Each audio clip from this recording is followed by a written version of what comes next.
One moment, please.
Is everybody ready? Starting in 3, 2, 1. Marcus Speaks. What is going on, everybody? Welcome to another episode of Marcus Speaks. I'm your host, Marcus, on this glorious Saturday. So, everybody, before I start anything, because I have been forgetting this little tidbit of my show that I usually do. So what I'm gonna do it before anything and before I get anywhere else. All right. But before I do that, everybody, welcome to Marcus Speaks. If you could like this video, share this video, subscribe, hit the bell to all if you're new to the channel. Okay. Just asking for a friend. That's all I'm doing. If you could, don't be shy. Hit that live comment section. It's sitting right in front of me. As well, it's on the screen. So anything you say will be on the screen, or I can bring it up just like this. One moment, hold on. I can bring it up just like this. It's that easy.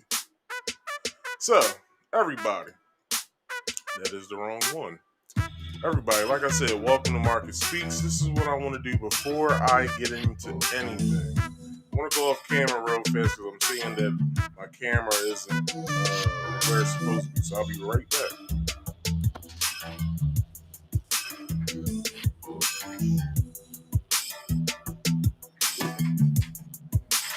All right, we're good. So this is what I want to do before we get into anything. Hello, everyone. I'm going to tell you about fair use. It's the law. Warning. Federal law allows citizens to reproduce, distribute, or exhibit portions of copyright motion pictures, videotapes, or video discs under certain circumstances without authorization of the copyright holder. This is called fair use and is allowed for purposes of criticism, news reporting, teaching, and parody, which doesn't infringe of copyright under 17 USC 107. All right, so I got that out the way. I've been forgetting that for what, 3 weeks now. All right, everybody, I have a second channel. All right, Marcus Speaks Play is my second channel. If you go to this channel, my main channel, Marcus Speaks, as soon as you go to my main channel, you should see Marcus Speaks Play right underneath. If you could, do me a favor, hit the subscribe and the bell button, all right? So you can get all of my notifications. I do all of my gameplay videos over there, and take this mic off.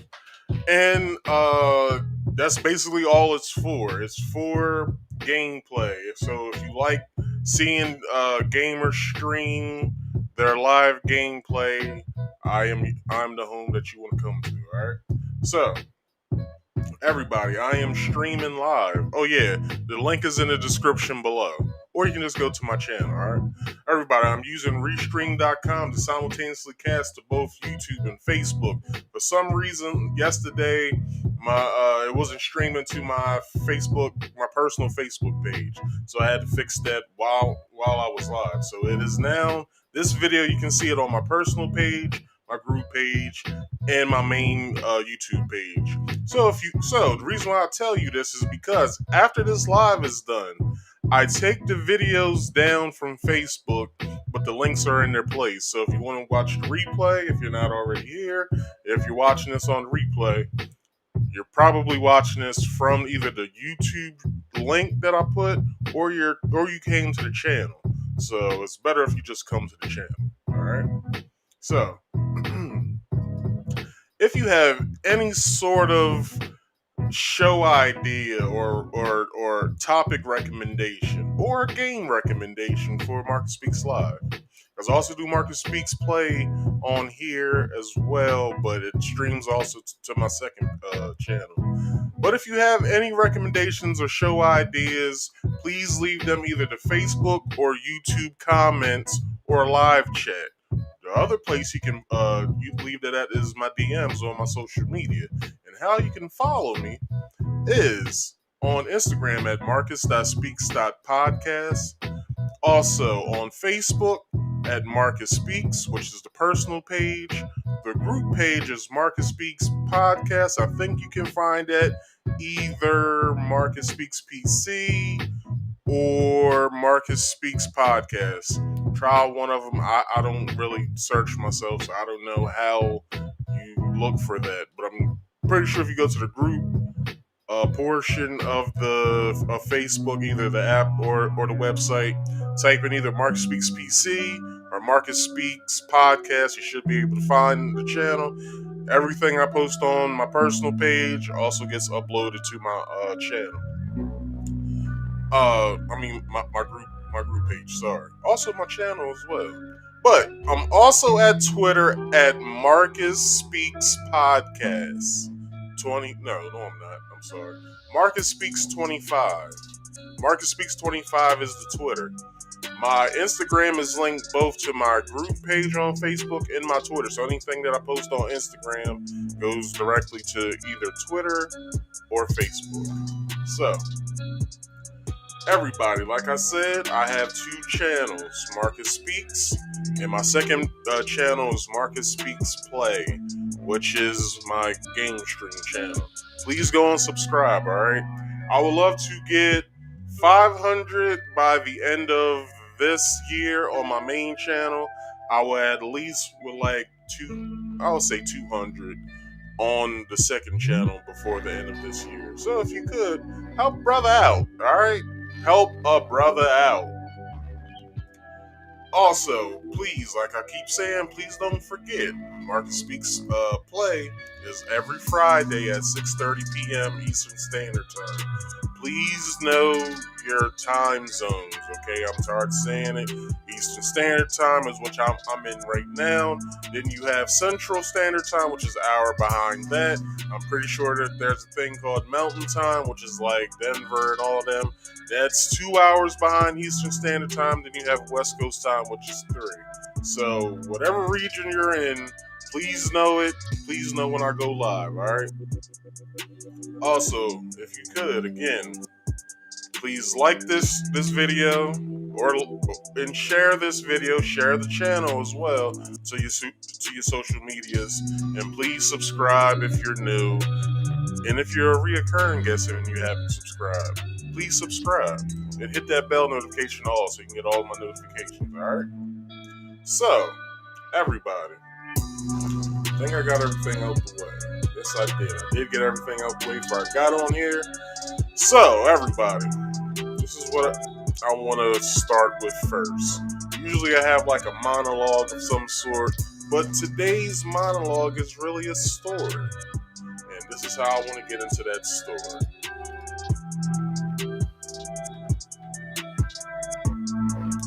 One second.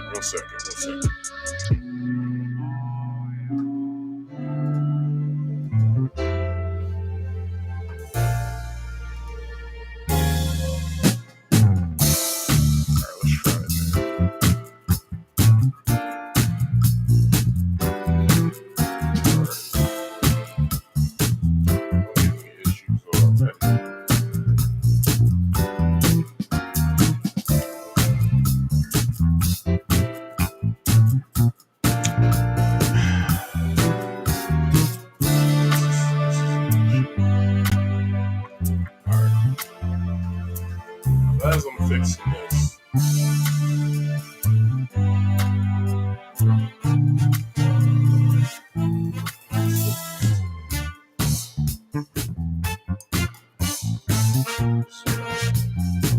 I'll remove this and then I'll bring it back up.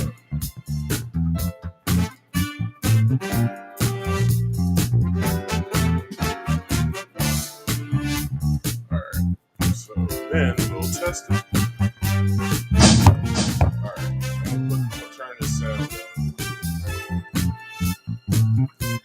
Here we go. When I say social activism, you think fun and games, right? No? Well, some people seem to think that fighting for rights is a game. CBS, Global Citizen, and Live Nation have all teamed up to produce a new 5-week competition series called The Activists. It is set to air in October, and it will put 6 aspiring activists against each other to promote their causes. Competitors will be judged by musician and entertainer Usher, actress Priyanka Chopra Jonas, and dancer Juliana Huff.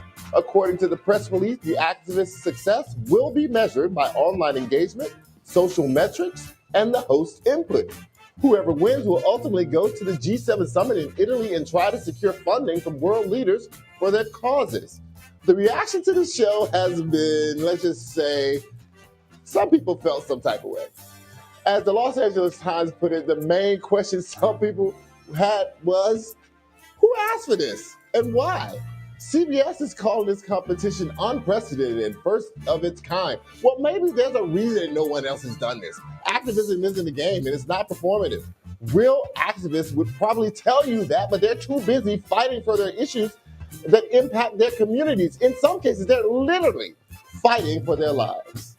Now, does that sound like fun and a game? More Prime after the break. All right, so if you guys have yet to read or saw a video yet about this is an actual show that's about to happen. An activist show. So, the activist reality TV series sparks backlash, right? So, CBS is coming under fire for an upcoming reality TV effort in which 6 activists compete against each other in a format that's somewhat similar to NBC's defunct The Apprentice. So basically, people are going to be getting voted off every week.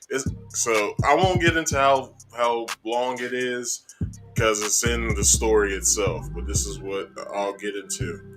In the activists, six activists from around the world work to bring meaningful change to one of three urgent universal causes: health, education, and the environment. Let me turn my mic down a little bit. I am so loud right now. All right. Where am I? Where am I?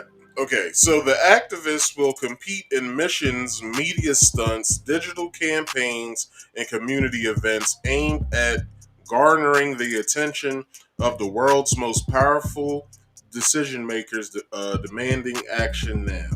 The contestants' success will be judged not by impacting real world change, however, or even by raising money from the public for noble causes, but rather by measuring how much social media engagement they receive. Plus, the assessment of the show's trio of celebrity hosts, singer Usher, as the guy said, and actress Priyanka Chopra Jonas, and Juliana Huff. So, look, check this out. What causes have they fought for, these three people? I don't remember anybody or any of them uh, fighting for anything. I didn't see Usher out there marching with the people during the Black Lives Matter shit, which I don't even know why I just said that word because I don't even believe in that organization. But this is what I want to say about that. About the people, not Black Lives Matter, but what did Usher fight for? The right to fuck bitches or niggas. Just saying. After one of his shows, is that what he's an activist for? Also, what the hell did Priyanka fight for? Did she fight for the right to marry young niggas? Young guys, I mean, I should say, because Nick. Well, I like one song in Nick's. I won't lie. One of Nick's songs was kind of tight, but all I want to know is this is what she's fighting for? Is to fight for the right to marry young niggas? How about Juliana Huff, whatever her name is? What is she fighting for the right for? The right to be young, white, and 21 when she's really 33, but that's besides the fact. But what the hell have they fought for to judge this show? Why didn't they get activists, the famous activists, which is a crazy word to even say? Famous activists, that's weird. Anyway, the show's winner will attend the G20 summit in Rome to meet with world leaders and try to raise money and attention for their cause. While reviewing copies are not yet available for this 5-week series. I don't even know why it's 5 weeks, but like I said, if they're doing it like The Apprentice, then someone, however many contestants they had, what I say, 6. So each week, 6 people, which they should do 7 really, because the last person would be whatever. Anyway, the last person should really, added 7, which I think they said 6. The last person standing should get the prize, whatever. Anyway, so the reviewing copies for 5 weeks, right? This shit is 5 fucking weeks. So from October 22nd, it's supposed to launch and is produced along with Global Citizen and Live Nation. We all know Live Nation is one of those promotional companies. Promotional companies are now getting into television. This is getting even weirder. Let's keep going. The very idea of blending reality TV capitalism, serious global issues, and shilling for retweets into some sort of competitive woke off is striking many as rather dubious concept. Yeah, this is what I got to say about that.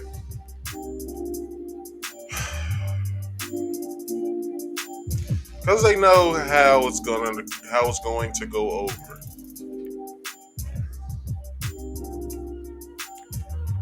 The network knows how it's going to go over. So they're getting backlash now, right?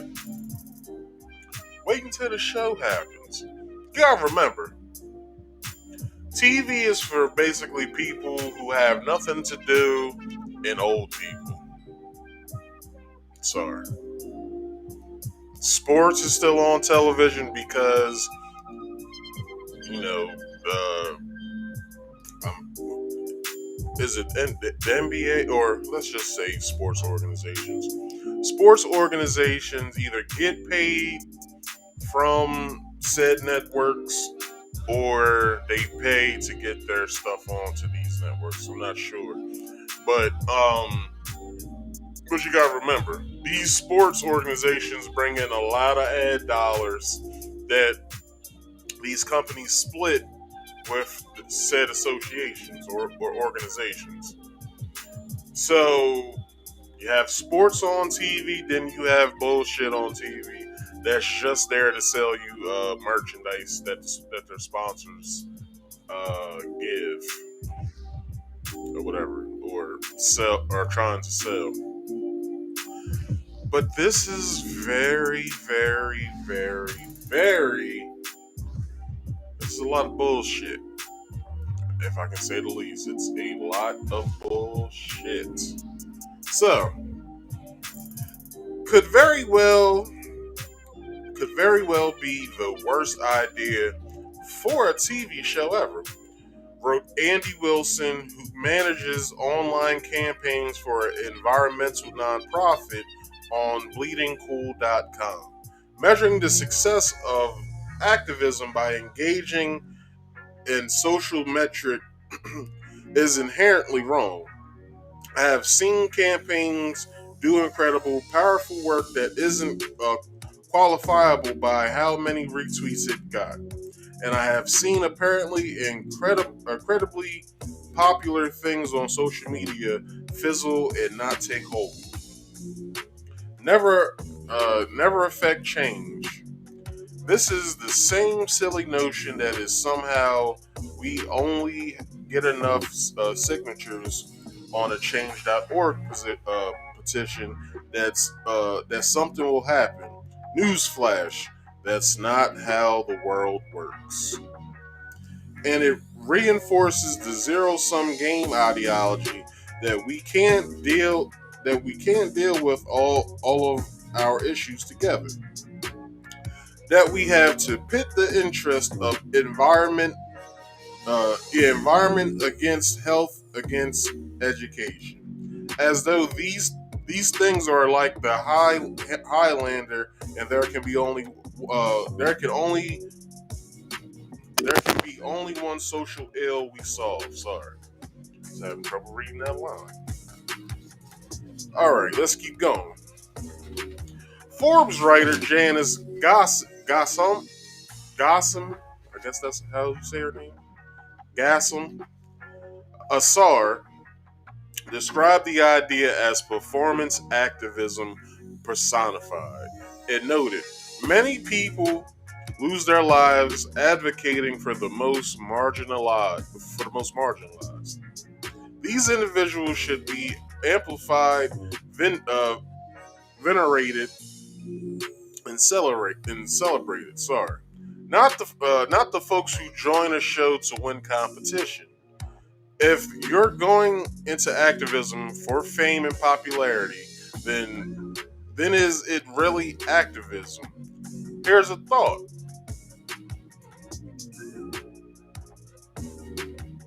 With all these like famous activists, right? Because there's a lot of them. Let me name some off. Sean King, Patrice Cullors, D. Ray Kenson, I think that's how you say his name, if not Kennison. D. Ray's from, I think, Baltimore. So that's the reason why I'm bringing him up. and Tamika Mallory. And that's just a few. Should we know who these people are? Should we? Because if you're really advocating for a cause that you feel as though should be talked about, why in the hell do we know who you are if you're trying to make change in the world? We should just see the change, not the person trying to make the change. Out of all of these people that I just named, I don't know any white activists. I just know black ones. These are Sean King.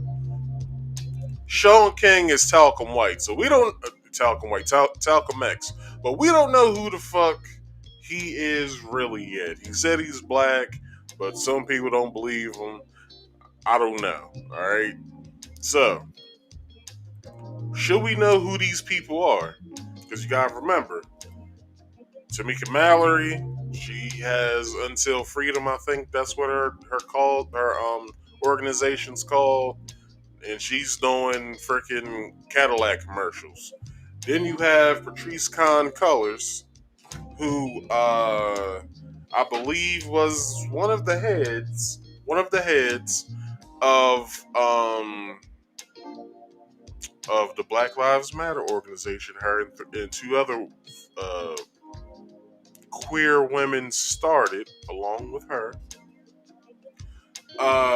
She resigned just a few months back, and she's famous. Why?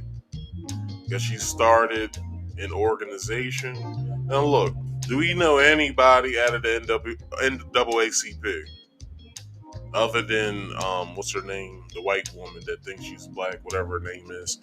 Um, you know, does anybody know who the hell is like the lead person who's trying to make change in the world in the NAACP?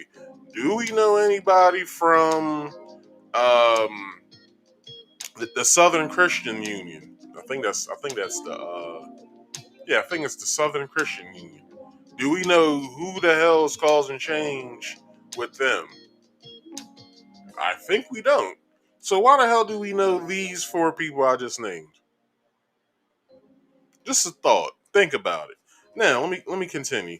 The Washington Post writer Michael L. Norris wrote in an opinion column, the contestants don't compete for actual funds to do good work, but merely for the right to crash an international conference and try to shake down world leaders for cash. This is getting on my nerves. Not this one. For cash. Who's for cash? Okay. Instead of a crown of glory, that almost sounds like the second circle of hell. A show that tries to exploit a wave of genuine social activism to create a culture of hazy or lazy online engagement and an unhelpful distraction from the real work going on and the real challenges we face. Now, check this out. This show may very well collapse activism or the act of activism to its knees for the simple fact that it it will change how we look at activism. So when anybody tries to get into activism, we'll be like, oh, so what? You trying to be like whatever these contestants' names are?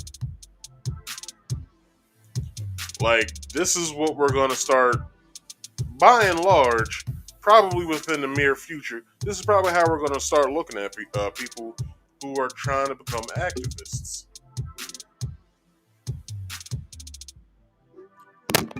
We'll just say, oh, you just want to go on to that CBS show and rub shoulders with world leaders. What the hell is wrong with you? This is how we may very well look at this shit. And it's crazy.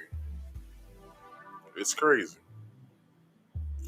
So, The Verge's McKenna Kelly wrote that the show seems to think doom scrolling equals activism, and added, at its heart, the activist buys into a liberal dream that simply raises awareness can enact radical change, a much easier task than proving laws or boycotting destructive companies. Allow me to turn my page real fast. And when awareness itself doesn't work, perhaps approaching Justin Trudeau as a venture capitalist for justice may do the trick. Writer and activist Stephanie Yeboah, I think that's how you say her name, Yeboah, Yeboah, I guess that's how you say it, I don't know. Stephanie added on Twitter, "This is truly horrific, lol. A reality competition show on who can be the next Insta activist. It's performative at best and kind of makes light of the hard work a lot of grassroots, organizations. Sorry, I'm getting notifications all over the place. Grassroots organizations do on the ground on a daily basis. Gross." Writer and activist Joey Au, I don't know. Joey called the concept obscene, writing, "Such obscene shows make total sense in a disconnected elite world where excuse me, where activists are nothing more than entrepreneurs to be. It's dehumanizing." Here's my opinion on that. This is basically CBS knowing that their ratings of basically of the channel itself is tanking. So, who do they hire? A consultant company. What does the consultant company do? They basically tell them, well, this is the new hot shit that's going on in the streets. We think that if you make a show that's loosely on some of this shit that we're showing you, your ratings will probably skyrocket. So what they do, they basically show them in some sort of slideshow, if not video, that hey, here's the psyop that we want to do that you should do on your show. Bring in some creatives, have them think of something. Thus, activists comes about. So then it's going to be very triggering, and you'll trigger and gain audiences all at the same time. That's just my opinion, but it can't be too far from the truth.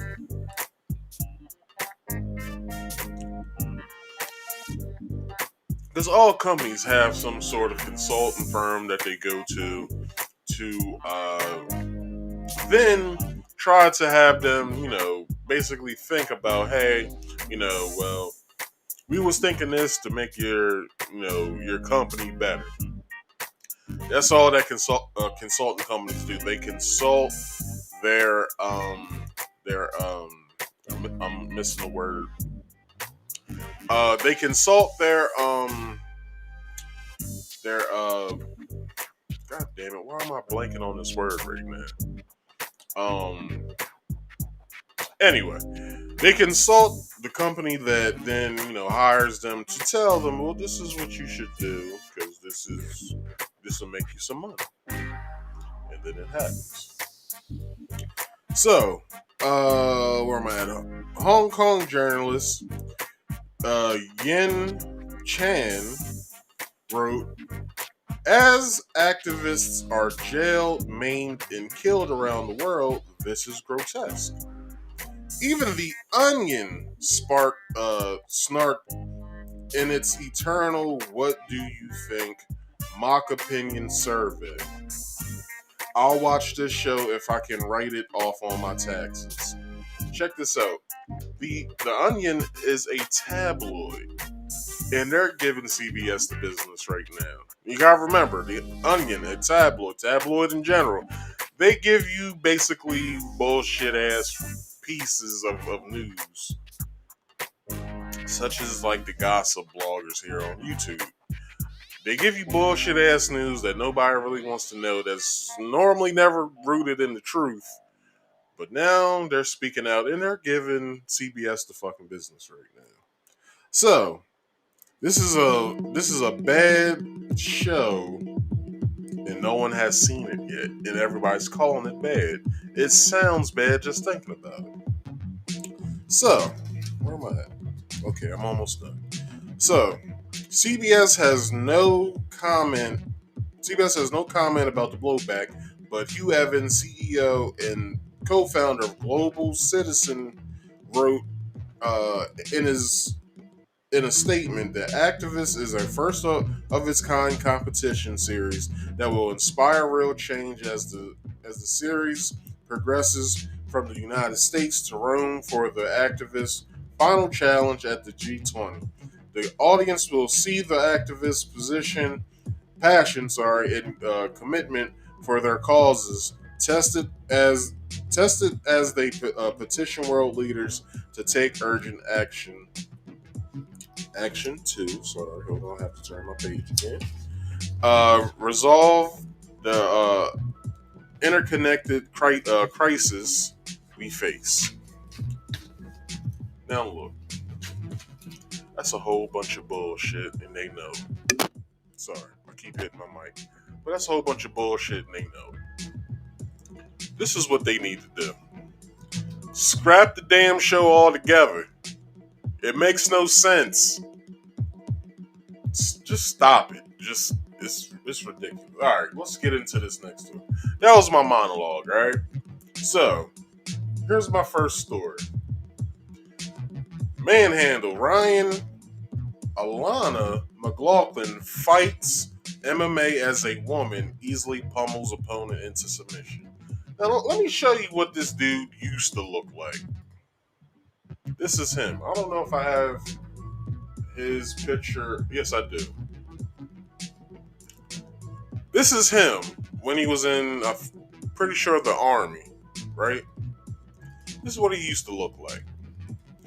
This is him now. In the pink here. That's him. The pink hair. Transgender woman fights a woman. Now this has happened already. Let's get into the story real fast.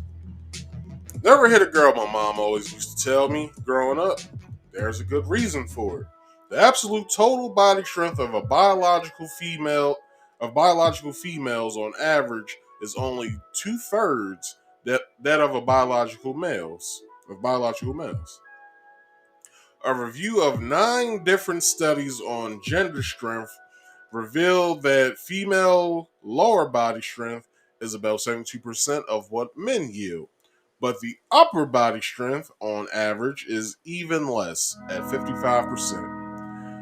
Maybe that's why this recent MMA bout was disgustingly unfair and unjust, as Alana McLaughlin, born a male, simply changed how he looks and declares he's a woman. Then beats up Celine Provost, an actual woman with half his strength at best, and finally choked her out from behind for an easy victory in the second round. In the second round. What a champion, right? Let me show that picture again. This is how it won the fight, by choking the living shit out of that woman.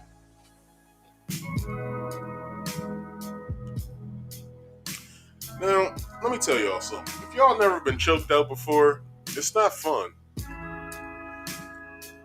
Now, check this out. One of my homies in school, Keon, if you listening, if you watching, yeah, I'm about to tell them about that time you choked me out. You're probably laughing right now.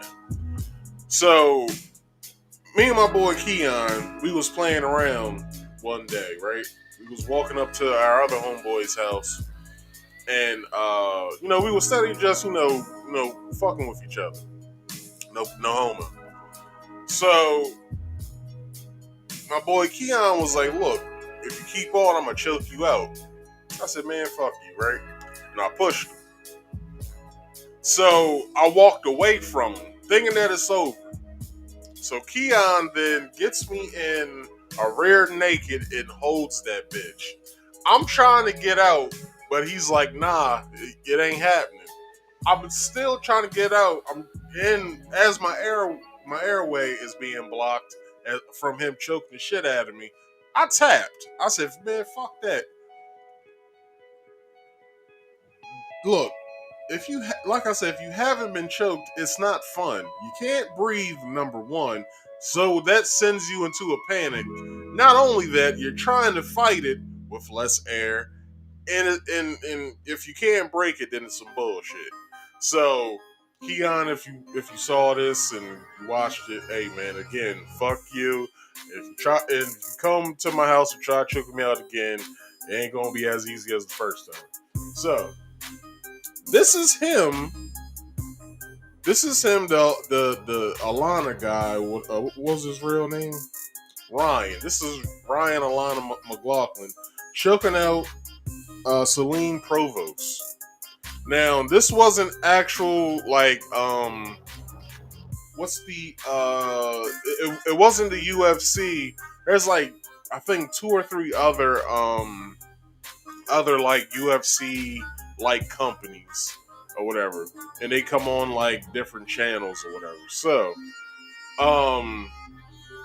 but yeah, there's Bellator, UFC.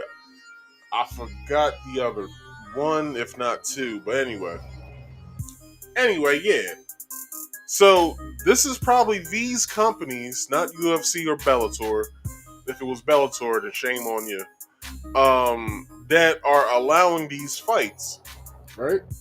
So, if they're allowing these fights, why are then people are complaining first about this shit? Well, why are they getting pissed off about this? I have no idea.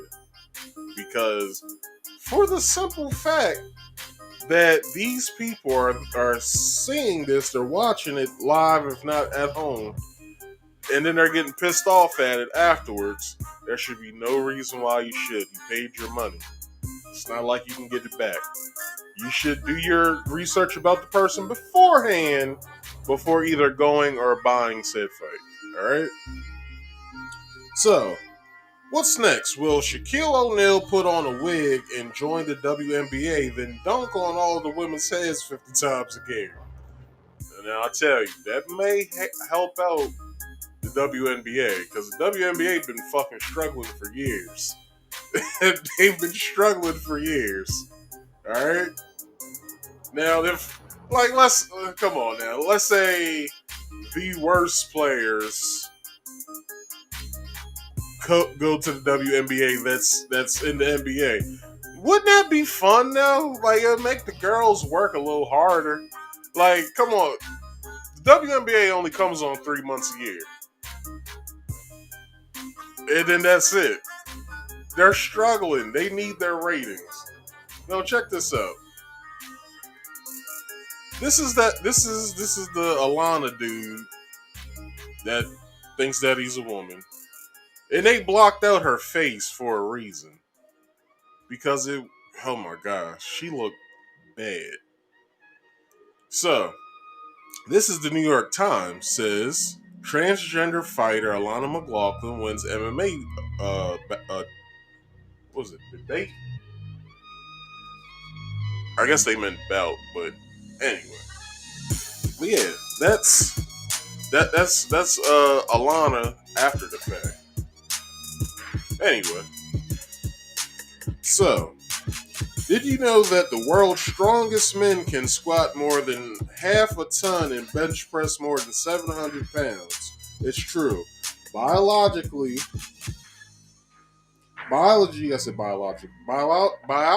helps explain why men are much stronger on average pound for pound than women. After fighting mixed martial arts for just a few minutes, against a biological male. A biological woman found that out recently when she took a serious beatdown as the mat was covered in her blood. Now, nobody knows who the hell Fallon Fox is. Fallon Fox is also a transgender woman. Was male before, now thinks it's a woman. Fallon Fox fought a cisgendered woman and beat the brakes off that woman. Now, how fair is that? Person who came in, if you would like, please hit that live chat. I'll show it either on the screen or it will come up on the screen. Anyway, how fair is that for a man that thinks he's a woman? Now, I think Fallon Fox got all of the correct surgeries done to appear as a woman. Now, Fallon Fox not only still has strength reserves from her testosterone, but also still has those quick twitch fibers when she was a man. None of that changed. Now, as Fallon Fox is winning fights and thinking that she's about to be champion, and now this Alana dude is in MMA and fighting now and thinking that it's a woman. But check this out. What are these companies going to... When is these companies going to figure this out? This shit ain't fair. And I will not... And check this out. UFC, if you pull this type of fucking stunt, I will never watch y'all again. I'm for real about that. Now, a lot of them women in the UFC may look like dudes, but they not dudes. But this is what I will say. Again, UFC, if you plan on or think about doing this bullshit, I will not spend my money with y'all anymore. I will definitely find a streaming service for free to watch y'all shit. Y'all got me on record saying that shit. So, let's keep going. I got any other pictures of this fruit? Sorry. Most men are stronger in their chest, shoulders, and triceps. Hold on.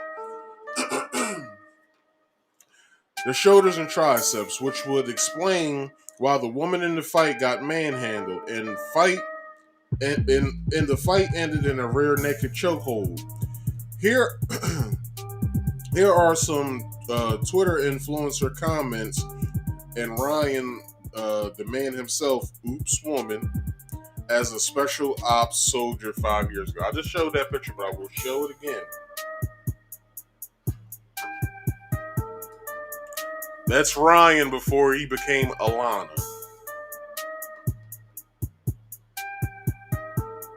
Now look how jacked that motherfucker is. Now some people take pride in the military being that jacked. Who's that? Charlie the Carpenter. Have you reported on the AMC short squeeze potential? No, I don't know what that is. But if you can send me some information, go right ahead. And this is her now. Still jacked in a motherfucker.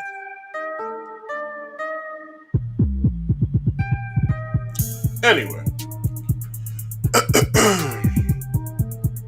So, it would only be entertainment for a bad circus watching a gorilla wrestle a koala bear. But there's some sick motherfuckers out there that would love to see that even as well. One certainly could call it fair to see 5 biological male professional basketball players, all-star quality too, start a new team in the WNBA, only to jump a foot higher and block all the lady shots, then score layups all night at the other end of the court. Boring, not fair. That's really I know. Hold on. Let me show you a comment. Right. Pink hair kind of does legitimize homeboy. But let's be honest. Wouldn't you like to see all-star quality NBA people get up in the I said WNBA. Wouldn't you like to see quality all-star quality NBA people get into make a team in the WNBA and just score it? They'll have 1,000 points at the end of the first half, probably even the first quarter. But come on, man, that shit would be funny. But in all fairness, it wouldn't be fair as well. Like, it doesn't make sense. Just because you view yourself as a woman makes you a woman? What sense does that make? Okay, if that's the case, I'm a rich man. And I will be called a rich man for here on out. Charles or Charlie, I'm a rich man. Call me a rich man, because that's what I view myself as. That's some bullshit, alright? Charlie, don't do that, alright? So, anyway, where am I at? So, what's worse? What's worse is legalized Fight Club, where a man beats up a woman and calls himself a champion. It's very dangerous already. Without the likely massive strength advantage, mixed martial arts combines boxing, kickboxing, Greco-Roman wrestling, where you can throw elbows to the face, jiu-jitsu, Brazilian jiu-jitsu, judo, grappling, and submissions, including chokeholds. Now, we all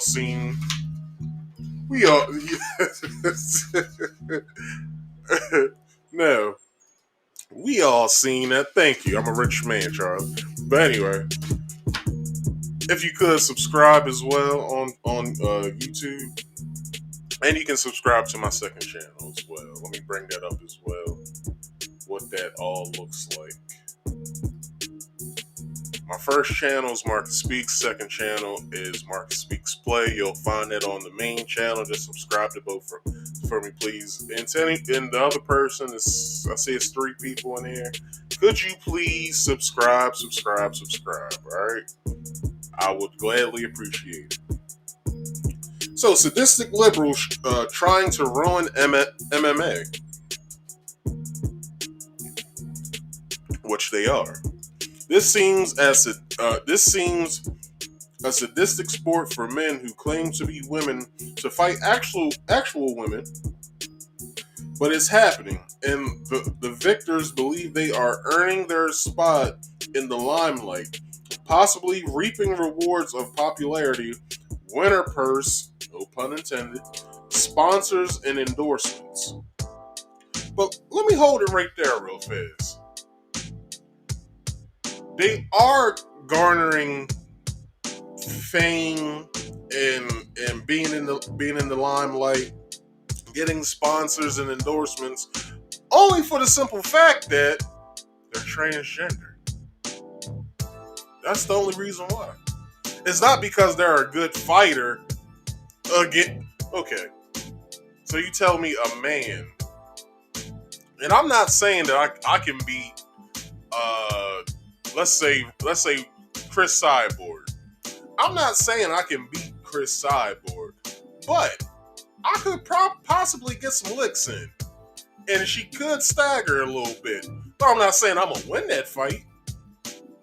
I'm just saying is that my strength alone, by hitting the hardest female head in MMA history, could possibly stagger her. Possibly. I'm not saying it would. I'm possibly saying that me just giving her a nice right jab to the nose could stagger her. She could eat it. I don't know. But all I'm saying is I'm a man. Potentially my strength over hers will outdo her. So I could hit her, it could stagger her, but she could come back because she's a trained fighter and whoop my ass. Just saying. But I'm gonna get some licks in. Alright, that's all I'm saying. So, where was I at on that? We've seen this before. When a transgender who was born a man destroys 4 of the women's powerlifting world records, what a surprise that was. Yes, in the Olympics, a man who views himself as a woman outlifted every single female contestant and got the spot on the Olympic powerlifting team. But he's a man, not a woman, but he saw himself as a woman. So therefore, he's a woman.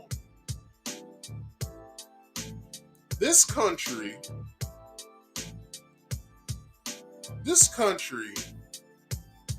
is looked at as weak. I'm sorry to say. America is looked at as weak. But we're looked at as weak amongst other countries. But with military might means diddly squat when the society that the military is fighting for is weakening as they fight. Like, how do you think the Taliban, once hearing, oh, America's leaving? Let's go in. How do you think that worked? These fools came in as soon as the fucking military left, which I don't understand how that was possible, knowing that most of these military people have families. It's always this rule. I've known this since I've been like 13. Families go first, then the military. How the fuck is there going to be protection for both the people and the people, for the people of the country and the people that are leaving the country that are American citizens? How in the fuck is there going to be any protection if the military's leaving? Come on, Joe, you know better. So, there are many good reasons men and women are not incarcerated together in prison. Besides R word, I can't say that word here on YouTube or Facebook, but R word, use your imagination, would be much more insanely unfair. The result would be immediately devastating, and the bad decisions painfully obvious. Well, hold on, wait, listen to me real fast, alright, hear me out. If men and women were jailed together, right, the prison rule dynamic will still be there, but you will see pimp and hoeing as well, but relationships too, between man and woman. Now, I would say the rate of male to man on man R word would plummet completely. But this is also what I'm saying. You'll have men who are sexually frustrated in jail with women around. They won't be that sexually frustrated. Guess what? There ain't much to do in jail other than reading and your own thoughts. Reading and board games. And what I saw that they have like little small like handheld game consoles. But other than that, and basketball and stuff like that. But other than that, there's nothing else to do. So why not have women walking around that are also in prison with them? You'll have relationships going on between man and woman. Possible families being made in prison if they don't have contraceptives. But also, the outside world dynamic will reflect the inside world dynamic, such as man-to-man relations, woman-to-woman relations. The gay thing won't leave prison. It'll still be there. But The inside world would reflect the outside world by and large. Just saying. It's just a thought. Just a thought. So, if the transgenders want to compete so badly to show off their new self, then they should start a trans league and fight each other. Call it the MWW League Men in Wigs or FN. Hold on. FNSF. Friday Night Sissy Fights. No ID required. Instead, all of the men winning 90% of the time, the cross-dressers will see more balanced results and be competing on the on a level playing field. Now, this won't happen because the alphabet people would see something wrong with it. You know who they are. They're a cult. You know their names or whatever letter they're adding to their name this time. Whatever. But they will see it as a problem. Well, why can't we compete against women? Or this is how sadistic that thought is. A trans man trying to compete in the UFC against John Bone Jones. Do you know how stupid that would be? And John Bone Jones snorts cocaine every once in a while. Sorry, John. It came out. All right, everybody knows that you like snorting the nose candy every now and then. Plus, it came out in your test results that you do like snorting cocaine. So don't try and front. All right. So, do you think you are transphobic because you don't think it's right for men who call themselves women to beat up women legally for sport? If gay folks get their feelings hurt due to actual fairness, then they might have a glimpse of how it feels to get beat up in the ring by someone with twice their strength. Maybe the transgenders should have to fight gorillas that identify as women. Now that would be quite entertaining. Quality and entertainment. So, I want to show you guys a video that has everything to do with this. He's got the back of Provost, and now it's dug in deep. And the tap! Alana McLaughlin, victorious in her MMA debut. For whatever it's worth, McLaughlin knew she could take the punches, and that is those punches. There we go. Look at that face. That's what I wanted right there. The blood coming out of the mouth, the eyes closed, getting choked out, oxygen being suppressed from the brain to make her go out. Alana McLaughlin. Wow. Stunning and brave. What a great victory for her this past weekend. Her, of course, being a man. Let me stop it here. Do you see her face? That was my face, by the way.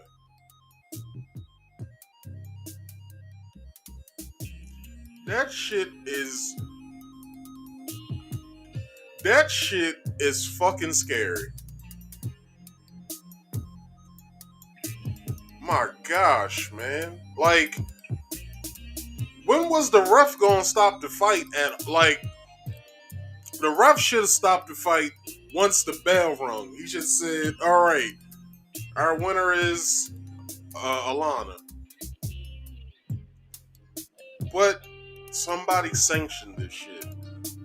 And I would really like to know who, because I want to put my fist in their face. This shit is fucking disgusting. Alright, let's keep going. Whose name? What was his name? I look for it. There it is. Ryan, there you go, Ryan. He had a soft face anyway. He just had a beard on it, that's all. Former special op in the military who, when upon leaving the military, was diagnosed with PTSD, lots of mental issues. Obviously, you see the mental issues carried. That's the cause. PTSD. Hold on. Let me see if I can find this book real fast. Let me go off camera.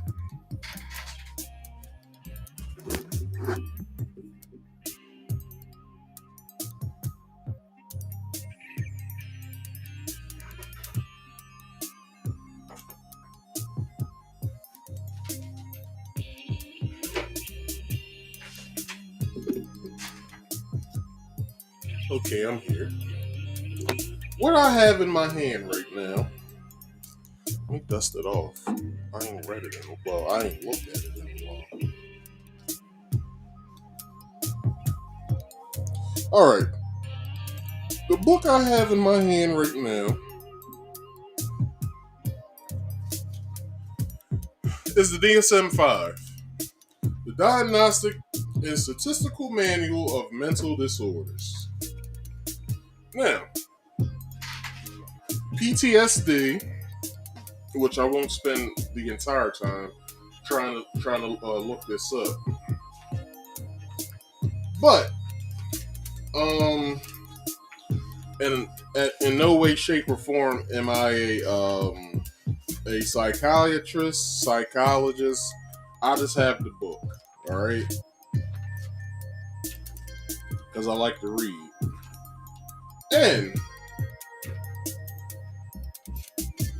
in this book is post-traumatic stress disorder, and as well, what is it called? Gender dysmorphia is also in this book. And in this book, it gives you everything of the mental disorder itself. So, they have restless leg syndrome in here as well. So what they go over is the diagnostic features, associated features supporting diagnosis, prevalence, development in course, risk and prognosis factors, gender-related diagnostic prognostic. Sorry, risk and prognostic factors, gender-related diagnostic issues, diagnostic markers, functional consequences of restless leg syndrome. That's just for specifically for this mental disorder. But all of them have that one, the functional consequences. Differential diagnosis, comorbidities, relationship to international classifications of sleeping disorder. That's just specifically for restless leg syndrome. I wish I knew what page that PTSD was on, so I can read that to y'all real fast. Let's look for it. So, post-traumatic stress would be a stress disorder, which is a other mental disorder, I believe. Or not. Hold on.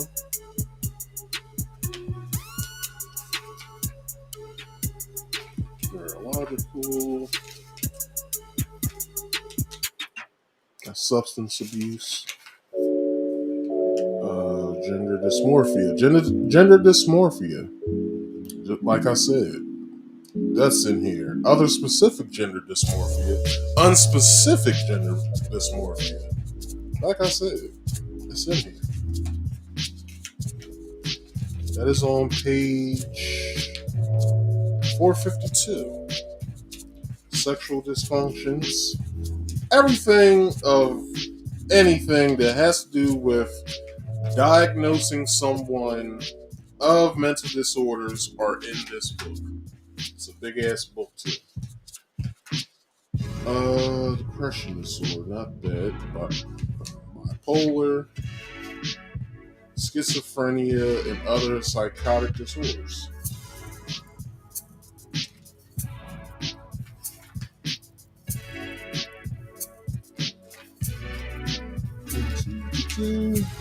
Can't find it. Anyway, like I said, this book right here, thick book. All right, cost me, I think it was like $80 at Barnes and Noble. So anyway, so yeah, let's get into this.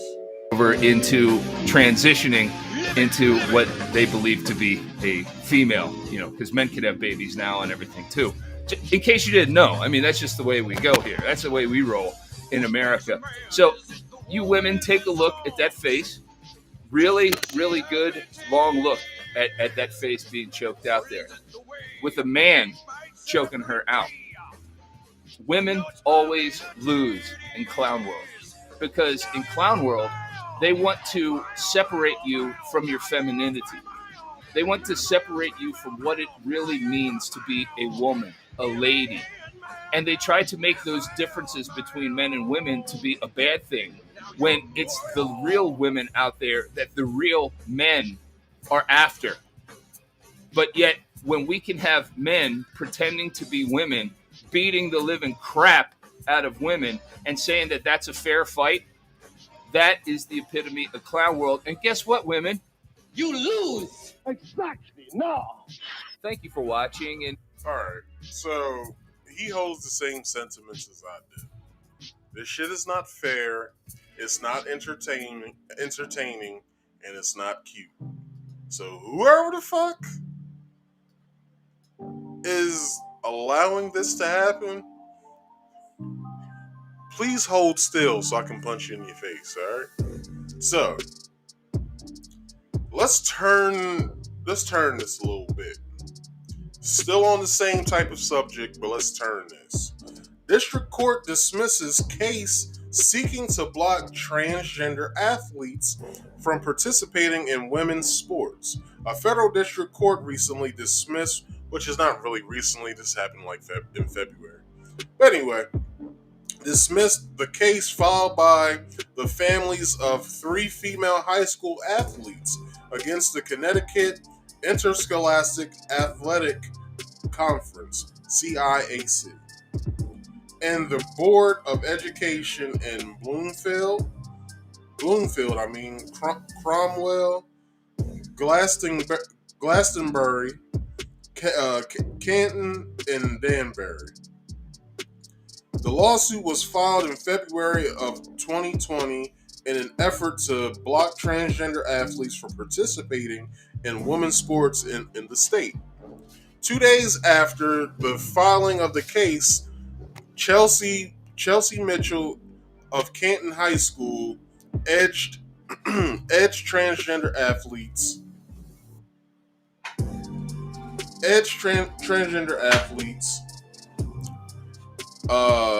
Terry Miller of Bloomberg High School to win the Class S 55-meter dash in the Connecticut State Championship. It was a tight race, with Mitchell submitting a time of 7.18 seconds, or 7 minutes 18 seconds. No, 7 seconds. 7.18 seconds, sorry. To Miller's 7.20. So, basically, Chelsea came in second. The transgender guy came in first, I would believe. It's big because I've never beaten her before, Mitchell said. Mitchell also won the long jump and the 300-meter dash, in which Miller came in 16th. The track rival were also on the opposing side of the legal battle. I don't know how to say this word, but anyway, indirectly. So this is what I have to show real fast. New this morning, the CIAC, or the Connecticut Interscholastic Athletic Conference, is celebrating a victory in court. A federal judge dismissed a lawsuit that attempted to ban transgender athletes from competing in girls' high school sports here in Connecticut. Channel 3 Eyewitness News reporter Roger Susanna joins us now live at the digital desk to explain what the decision means going forward. And Roger, this fight may not be over? Yeah, Nicole and Wendell, that is absolutely correct, because the attorneys representing the athletes who actually initially filed this lawsuit say they plan to appeal, even though at this point, the federal judge says there's really no conflict to resolve. Let me break it down for you. Right now, the CIAC, which oversees scholastic athletics in Connecticut, allows high school athletes to compete in sports according to their gender identity. But recently, 4 athletes filed a lawsuit arguing that policy is unfair because it allows transgender athletes to have an advantage. But yesterday, a federal judge tossed the lawsuit, claiming there is no conflict to resolve because the 2 transgender athletes involved have graduated and the plaintiffs are not able to identify any other female transgender athletes. The CIAC told us last night they think the judge made the correct decision, writing, "The CIAC is pleased with the court's decision and will provide further comment after it has had an opportunity to review the ruling with its legal counsel." But some of the athletes who initially filed the lawsuit are disappointed. The organization representing the plaintiffs, the Alliance Defending Freedom, released this statement from Chelsea Miller. She writes, "It's discouraging that the court ruled to dismiss my right to compete on a level playing field. No girl should have to settle into her starting blocks knowing that no matter how hard she works, she doesn't have a fair shot at victory." So the plaintiffs say they will now challenge the ruling in the U.S. Court of Appeals. And of course, we'll continue to track this lawsuit as long as it goes. Live at the Digital Desk this morning, I'm Roger Suzanne, Channel 3 Eyewitness News. Roger Suzanne. So, Mitchell eyes bigger victory for all female athletes. The families of Mitchell and 2 other female high school runners filed a federal lawsuit, as stated in the video, arguing that allowing athletes with male anatomy to compete has deprived the female student athletes of track titles and scholarship opportunities. At the center of the lawsuit were Miller and fellow transgender athlete Andrea Yearwood of Cromwell High School. The CIAC says its policy follows a state anti-discrimination law which states students must be treated in school by the gender with which they identify. The group believes the policy is appropriate under both state and federal law. According to Mitchell, the court's decision tells women and girls that their feelings and opportunities don't matter and that they can't accept anyone who stands up for their dignity and their rights. That's right. That's wrong. Sorry. And it chips away at women's confidence in our belief in our own ability, she said. Now let's take that. If women personally, these young girls personally feel as though that a transgender girl is chipping away at their opportunities to go to college or be in the Olympics or what have you, be in like state competitions and shit like that. If they feel this way, we gotta remember, female emotions are very fragile. So, the court is ruling against them because of law. I understand that. But they're ruling against them only because of the law. Now, they're not hearing their arguments out. Like, hey, this transgender girl won the 55 meter race. What about if there's like a college recruiter in the stands? How are we supposed to go to college and live out our dreams to either be a track star in college or be a track star in the Olympics? These next, what's the next Olympics going to be in the next 8 years? So 2025. What if they want to go to the Olympics in 2025? That said transgender person would probably compete and possibly win. You gotta remember, like I said, just because you call yourself a woman doesn't mean that you are. You still have your male anatomy connected to what you think that you are. Which means men run faster, jump higher, lift more. Come on now. We should the law or law-abiding lawyers and judges should understand this. if they played sports in school, but if they did, they have to remember this one thing. This shit wasn't happening when they was in school. This shit is happening now. And they have to have some sort of a reprieve about themselves to think, oh, well, that doesn't look fair. Maybe I should, rule against or another judge should rule against what another judge ruled on. Just saying. So, suddenly her win over Miller in February last year doesn't seem that big anymore. And here's my opinion. Because sports associations are allowing trans contenders to beat on cisgender women or beat cisgender women in races and other sports. Now, what we have yet to see is a trans woman get into the NBA or the Lingerie Football League, which is a nice football league, I might add. They don't wear just the panties and bras anymore. They have, I think, like booty shorts on now and bras or whatever, or something like that. I can't remember.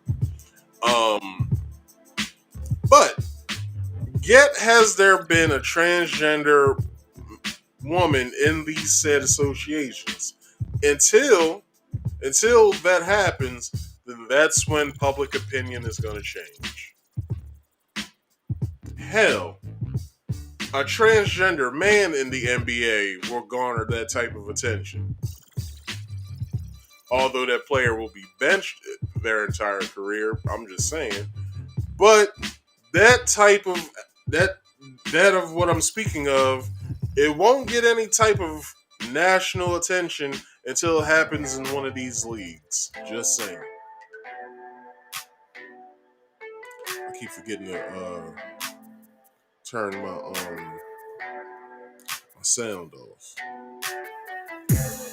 So, also, why are we watching this shit too? Let's think about that for a minute. Why are we looking at this? Like I said, I love the MMA. I love it more than boxing. I love it more than any other sport. I don't even really watch the Olympics like that, but I'll watch if it's on at work or something like that, or if I go to somebody's house and they have it on, I'll sit and watch it. But personally, I don't actually watch that or whatever. But I do love MMA because I do have a love for martial arts. But with this situation with these young girls who are trying to be track stars. What's that song? I don't listen to this new music. But anyway.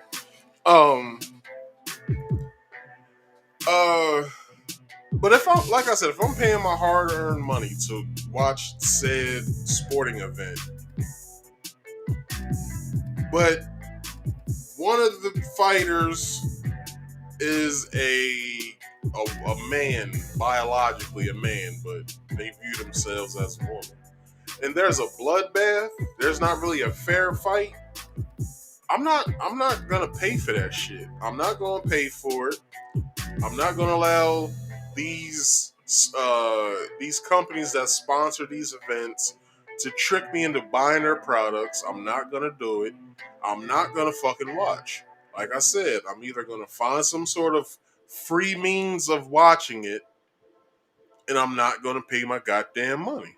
It's that damn simple. But when that bloodbath commenced from a man whooping the dog shit and dog walking a woman, dog walking means beating somebody's ass, dog walking a woman, and it ends in a bloodbath, like said fight, where's the fairness in that? This is what we haven't really looked at. And this is a funny thought that I had earlier. These alphabet people have commenced Mortal Kombat, and we're losing. Mortal Kombat the game. Y'all know the backstory to that game. Earthrealm has to win 10 consecutive Mortal Kombat tournaments. If they don't, then Earthrealm merges with Outworld. When we got to the game, when the game first came out, the very first one, that was the 10th tournament that we were fighting in, which means Earthrealm lost 9 consecutive tournaments. So, by us, playing and we won the shit, basically, if you look at it, which means Earthrealm didn't merge with Outworld, but Earthrealm wagered them. What if we do an all-or-nothing tournament here in Outworld, and winner takes all? This is that. This is that right now. I don't know how many consecutive tournaments we've lost, but let's say this is the first one. We're losing. Alright? If we lose 9 more, then the realm of which we believe is normal will cease to fucking exist. As if Earthrealm merging into Outworld. Do you get the analogy that I'm giving you right now? Because we're in the shit right now. So, just to calm myself down, we're losing this tournament. So, why don't us cisgender people think of something to do to start winning? Alright. I won that race, and I'm grateful, said Mitchell. But time after time I have lost. I've lost 4 women's state championship titles, 2 all New England awards, and numerous other spots on the podium to transgender runners. Also, Mitchell only finished 3rd in her favorite 55-meter dash in 2019 behind Miller and Yearwood. With every loss, it gets harder and harder to try again. It's discouraging. That's the federal district court has decided that these experiences, these lost opportunities, simply don't matter, Mitchell said. But I'm not beaten yet, and neither are my fellow female athletes. Just look at this example, everybody. Look at what's happened with the world at large. It's happened numerous times. Not only here has a transgender woman or girl won something over a cisgender female. Look at the Nevada pageant that just happened in February?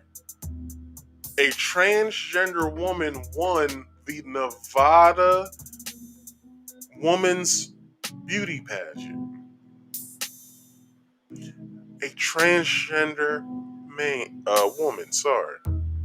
a transgender woman won a woman's beauty pageant. Now, I said this when I covered that story. If was it next? Miss America.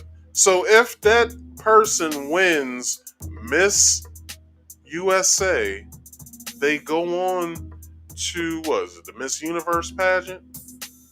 Let's say if they win Miss USA, that means here in our country, people view a transgender woman, as beautiful. Then, if they go on to Miss Universe or Miss World, it's one of them, I can't remember. If they win that, we're in the shit. We're pretty much in the shit from that. Just saying. Alright, so when is someone going to speak up about this other than me and other than the other guy that I just showed on the video early a little bit ago. When is someone else going to speak up about this shit? Because we need to speak up about this shit. All right.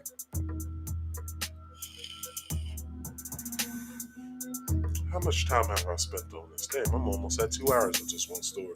All right. So,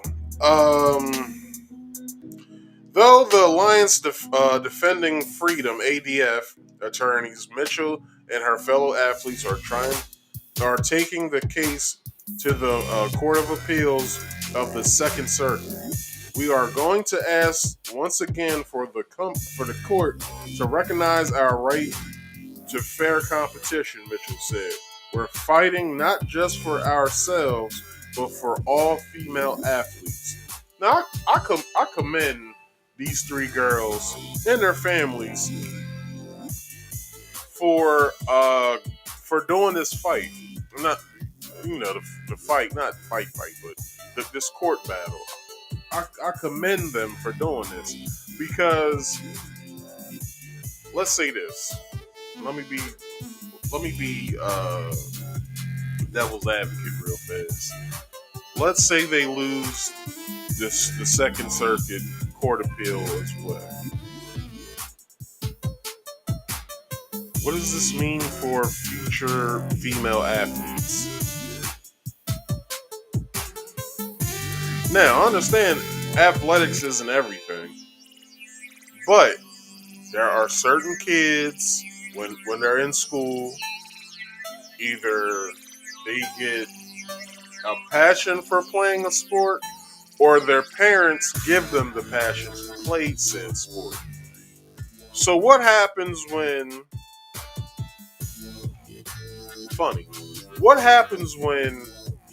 a little girl's favorite athlete is a transgender woman, but then can't compete as well as this transgender woman when this little girl competes? Then what? She's gonna start doubting herself. Well, I didn't run as fast as Alana McLaughlin, so I don't want to do this anymore. But look, this is a transgender woman. What you should have looked at was some real runner. Let's just take what the hell is that black girl's name that was getting all that attention? What was her name? Sharika or something? No, Sha'Carri Richardson. Should have just looked at Sha'Carri Richardson. Other than the shit talk she does when she loses, but should have looked at Sha'Carri Richardson. So, the CIAC policy robs girls of opportunities to shine. Mitchell pointed out that besides the psychological toll of experiencing unfair losses, the CIAC's policy robs girls of the chance to race in front of college scouts who show up for elite competition and to compete for the scholarships and opportunities that come with the college recruitment. I'll never know how my own college recruitment was impacted by losing those 4 state championship titles. When college looks at my record, they didn't see the fastest girl in Connecticut. They saw a 2nd or 3rd place runner, Mitchell said. Which isn't bad, because if you look at it, if anybody's have ever seen the baton toss, right? Where I think it's called the baton toss. Anyway, the relay race. When you see the runners run, the first set of runners run, those are the first runners are basically the slowest people that they have. Then next up is, I think it's the second fastest. I think. Then in the middle of the race is their fastest runners. For the simple fact is that, it's time that they're on, so they gotta get around that track as fast as possible. Then it's the first slowest runners. that finish off the race.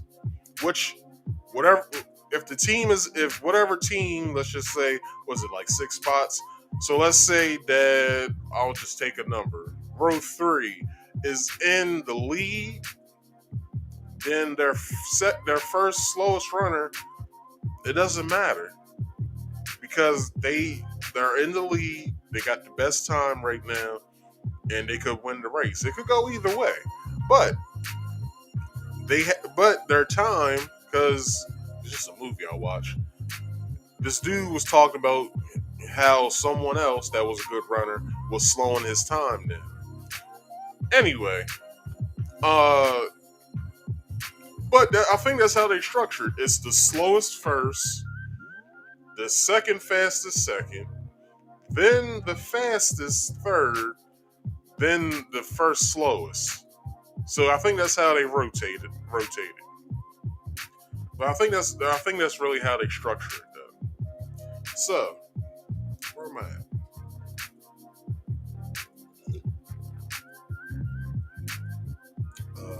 Okay. So she related that her friend and fellow plaintiff Selena Soleil was bumped from qualifying for the state championships 55-meter final in an opportunity to qualify for the New England Championship by a transgender runner in 2019. With the CIAC allowing transgender athletes to compete in girls and women's sports, Miller and Yearwood began racing in girls track and field in 2017. From 2017 to 2019, the two transgender athletes combined to take 15 girls state track championship titles, which were held by 9 different girls in 2016, and more than 85 opportunities to participate in high-level competitions that should have belonged to female track athletes in the beginning. Now look, this is the last thing I say because that's the end of the story. This is the last thing I say on this. CIAC, the Maryland State Board of Athletics, I think that's what it's called, I don't know. But whatever board of athletics in either state, look at this story and then judge your state by it. Something's wrong here. Why are boys holding female titles? I tell you one, it's probably because they couldn't compete with the boys. But secondly, why are they even allowed to compete, period, with girls? What these Board of Educations should do is get off their high horse, sit down, have a meeting, and then say, maybe we do need a transgender portion of our athletics in these schools. Nobody will go to them, but I'm just saying, because if you want to be serious about it, it's going to be 2-on-2 football. It's going to be 1-on-1 basketball. Ain't nobody going to that shit. Ain't nobody going to that shit. The baseball team will probably have combined 3 players, and they will only play one ending. If there was a transgender league. It's Anyway, next story, alright? Our homeboy, well, not my homeboy, because I ain't vote for him, Joe Biden. Joe Biden had a very puzzling and tyrannical speech on September the 9th. 2 days right before 9/11, which makes, it marked 20 years of the terrorist attacks. Which, wait a minute, 9/11 has now turned into a hamburger and hot dog holiday. 9/11 is basically September's Memorial Day. Excuse me for saying that, but 9/11 has turned into a hamburger and hot dog holiday. That's besides the fact of what I'm talking about. Employees are uniting and preparing lawsuits against Biden's sedacious vax and testing mandates. I forgot to change that in there. It was the actual word, but I forgot to change it. Let me take Biden down because have y'all see my pretty face. So, the Biden regime continues to declare war on the American people. On September 9, 2021, Biden gave one of the most violent, tyrannical speeches in American history, while espousing a number of unconstitutional decrees that violate the sanctity of the individual in the free market. In the speech, I don't like this song while I'm saying this. That's better. What was that? Decrees that violate the sanctity. Because in the speech, Biden demanded all businesses with more than 100 employees to violate the medical privacy and body anatomy of all of their employees and require the jab against people's will. Under Biden's decree, fuck this shit, I'm out. Yeah, that too. Not what I'm looking for. Where am I at? Under Biden's decree, employees who do not comply will be stripped of their due process rights, classified as filthy vectors of disease, and subject to weekly COVID-19 test swabs and or nasal probes that are probably fraudulent. So, we're going to hear a piece of this said speech right now. All right? My message to unvaccinated Americans is this. What more is there to wait for? What more do you need to see? We've made vaccinations free, safe, and convenient. Free doesn't mean that it's good, Biden. Vaccine has FDA approval. Over 200 million Americans have gotten at least one shot. We've been patient, but our patience is wearing thin, and your refusal has cost all of us. For the vast majority of you who have gotten vaccinated, I understand your anger at those who haven't gotten vaccinated. I understand the anxiety about getting a breakthrough case. But as the science makes clear, if you're fully vaccinated, you're highly protected from severe illness, even if you get COVID-19.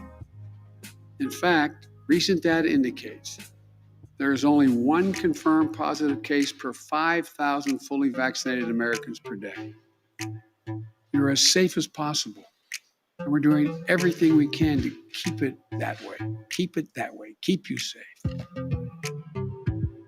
We remain at a critical moment, a critical time. We have the tools. Now we just have to finish the job with truth, with science, with confidence, and together as one nation. Look, we're the United States of America. But you don't believe that, come on, Biden. Come on. You're doing too much. Nothing, not a single thing we're unable to do if we do it together. So let's stay together. All right. Let me stop that. Whew. All right. So. New this morning, the CIAC, or the Connecticut Interscholastic Athletic Conference,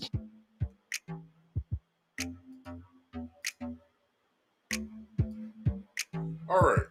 So, private employers banding together against tyranny waged by the federal government. Private employers across the country are banding together and preparing historic lawsuits against Biden's seditious vax mandates. I didn't see that as well either.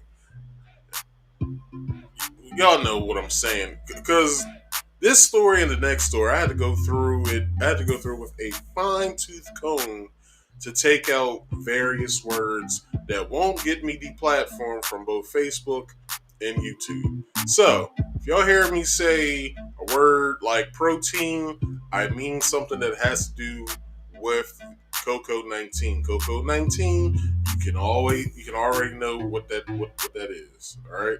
So there's COVID-19, I'll say, protein, and vax. All right.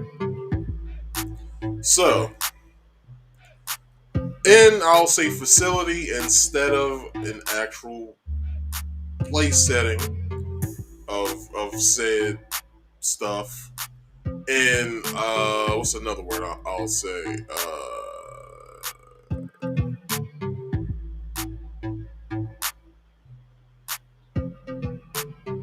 I forgot the other word that I'm using. But when I get to it, I'll let you know.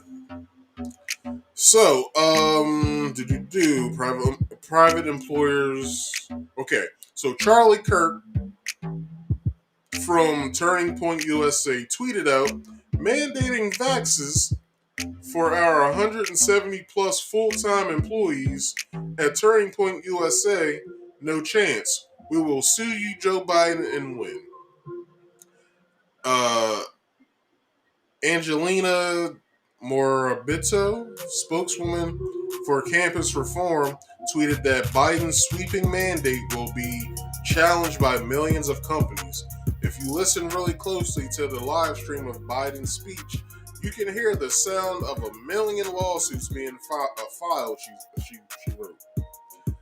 Kansas Senator Dr. Roger Marshall called the mandate an all-out assault on private businesses or civil liberties and our entire constitutional system of limited government. This will likely get struck down in the court, but is a terrifying glimpse of the new Marxist Democratic Party. Every adult has already been given access to the vax, which are predictably causing waning immune response. Children are not at risk at the advertised infection unless they already suffer from leukemia or other comorbidities or morbidity. Sorry. The remaining Americans are either at low risk to the advertised infection and can readily garner immunity, or they already have natural immunity that is comprehensive and durable. In all cases, people need to be left alone to their private medical decisions and treated fairly, and the doubly vaxxed need to realize that they will be required to get a yearly booster or more if they continue to go along with the sham. Biden's decree is an open admission of seditious conspiracy. Never before in the history of the United States has a sitting president conspired to overthrow, put down, or destroy the government of the United States and belittle the Constitution. Yet the Biden regime continues to threaten the fundamental rights of American people while threatening their life, liberty, freedom of speech, religion, privacy, and property. The Biden regime is fraudulently engaged in a seditious conspiracy, one of the most dishonorable crimes defined under 18 U.S. Code 2384. And I happen to have that law right in front of me. 18 U.S. Code 2384, seditious conspiracy. If two or more persons in any state or territory or in any place subjected to this jurisdiction of the United States conspire to overthrow, put down, or to destroy by force the government of the United States, or to levy war against them, or to oppose by force the authority thereof, or to force to prevent, hinder, or delay the execution of any law of the United States, or by force to seize, take, or possess any property of the United States, contrary of the authority thereof, they shall each be fined under this title, or in prison not more than 20 years, or both. So, with that being said, and this is what I had to take out as well. Could have Biden, well, I'm not saying could have, he did.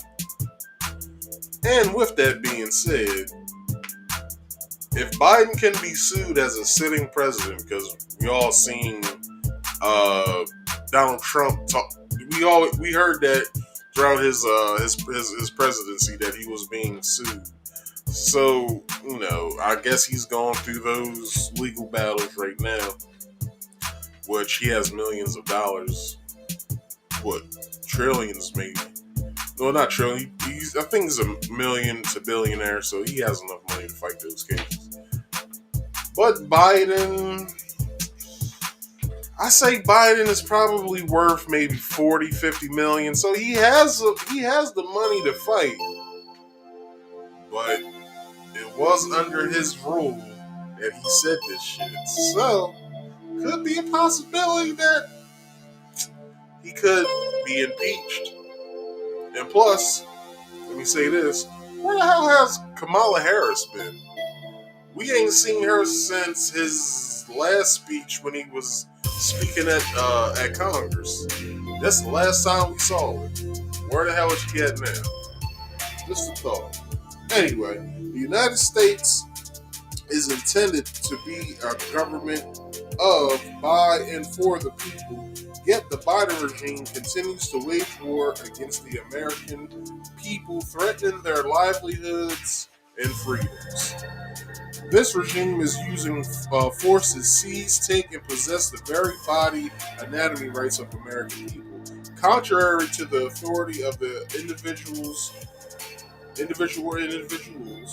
The regime is using force to prevent, hinder, and delay the execution of the Constitution of the United States, using endless threats against the American people, who are the true government.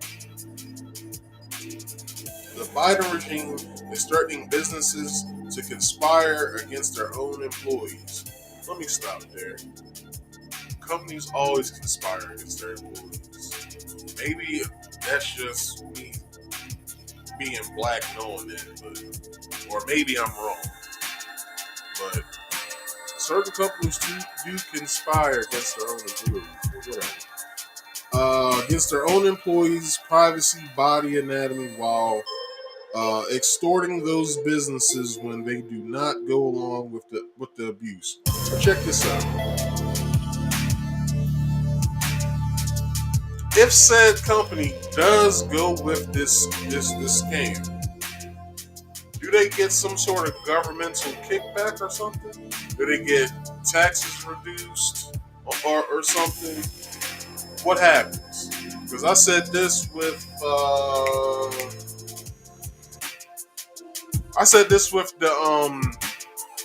how all these rappers are now conspiring on their fans by telling them, Juvenile to be exact, because he was the only rapper who came out with Vax That Ass Up. Wonder how much money he got to do that. Not only that, was he vaxxed, and what else? And how much did that video cost? Because like I said in that video, I forgot what it was called, but I'm pretty sure that video only cost $12. Just saying. These are high crimes and misdemeanors, and the U.S. is entering a time of great reckoning. I have a question.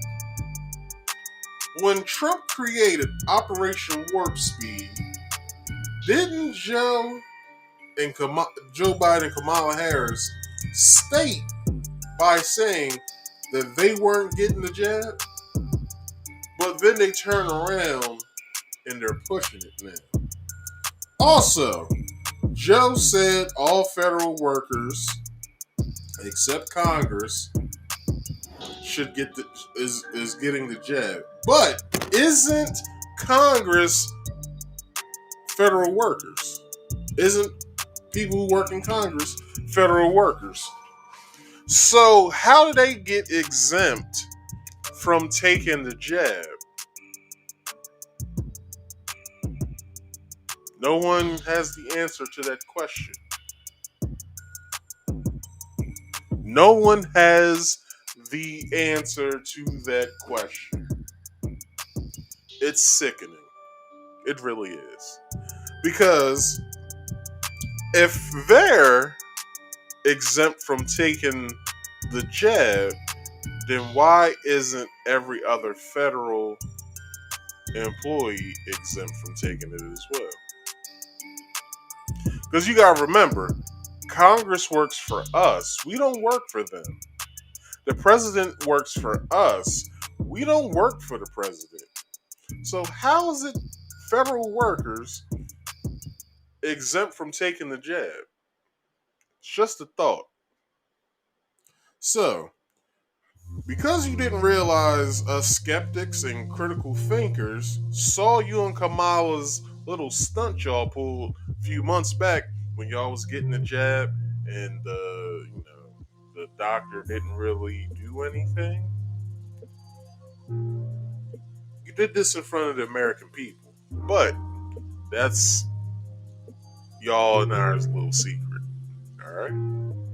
So, the Republican National Committee, the RNC, has announced plans to sue the Biden regime for unconstitutionally mandating that all federal, contract, and large private corporations employees get vaxxed. For the, I didn't see this as well. So how can I say this without saying it? Employees get vaxxed in order to keep their jobs. Boom, got it. RNC chairwoman Ronna McDaniel said in a statement.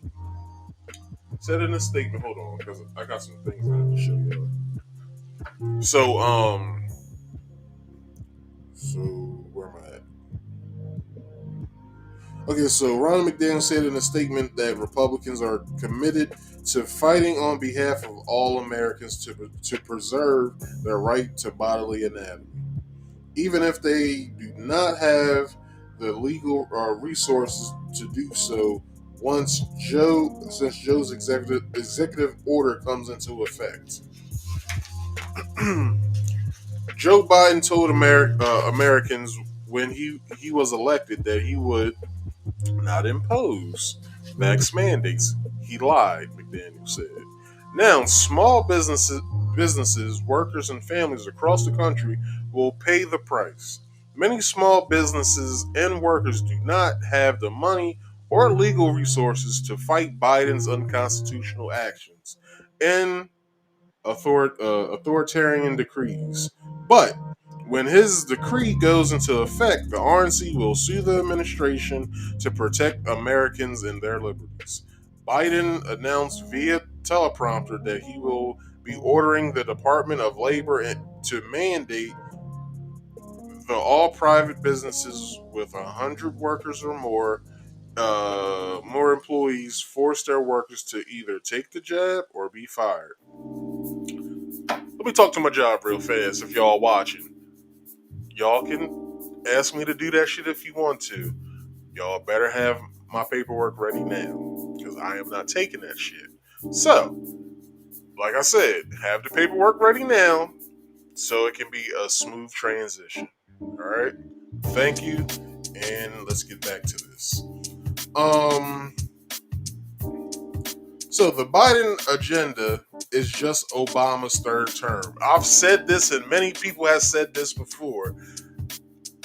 By Biden being in the office of president is only Obama's the third term. Sorry, because everybody loved Obama, but look, me as a black man, I do not see what the hell he did for us. Sorry, I did not see it.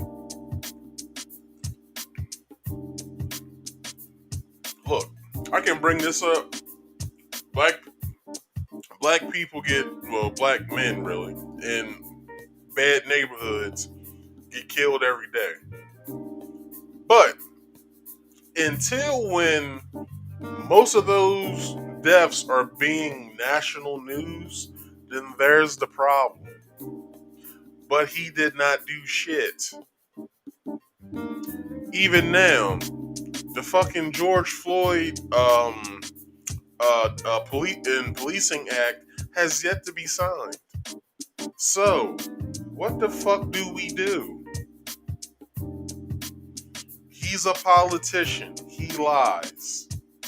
He lies in order to get into office. The same thing that Obama did. It's another thing that politicians do.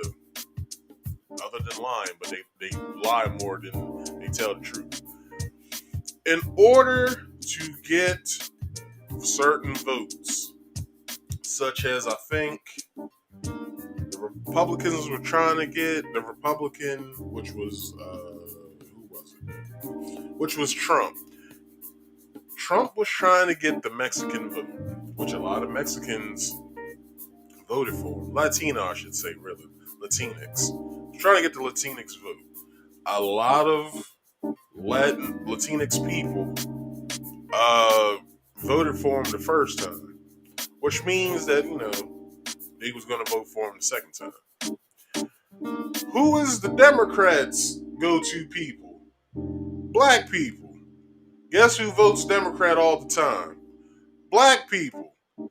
Guess who looks stupid every time when they vote Democrat? Black people.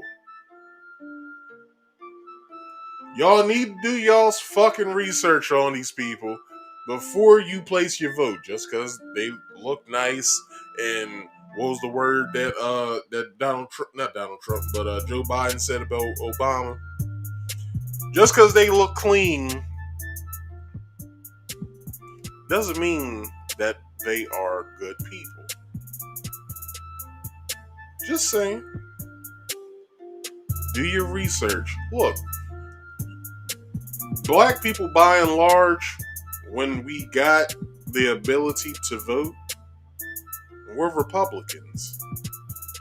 What changed? Not saying all black people should be Republicans, but I think some of us need to second guess that shit. So we should second guess this Democrat thing, because we've been fucked a couple times with no Vaseline. No pun intended. Just saying. Alright, let's get into this shit. Where was I at? Joe Biden's latest COVID-19 action plan orders the Department of Labor's Occupational Safety and Health Administration, OSHA, to come up with a scheme that private employers can use to force Fauci juice on these employees. This goes against everything Biden said last December when he promised on the record that he did not support the idea of compulsory jab for Americans. But he lied. He's a politician. Politicians lie in order to get votes, in order to get shit done, really. They just lie. Like, they'll tell us one thing's happening when they're really doing something else that we're actually against. They lie. They're politicians. Well, I've been said this, last year, if not, last year.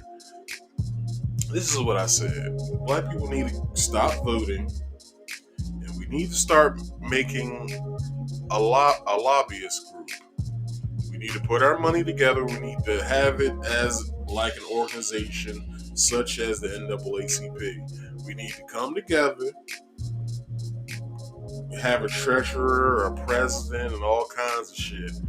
We need to have a lobbyist group to lobby to either a state representative or senator or a president candidate, and we need to lobby them instead of voting for them. It goes like this: you do this for us, we'll vote for you on your next term. It's that simple. But black people are so goddamn stupid that we just be like, no, he's a Democrat, I'm a Democrat, I'm gonna vote for him. Which is stupid. Just saying.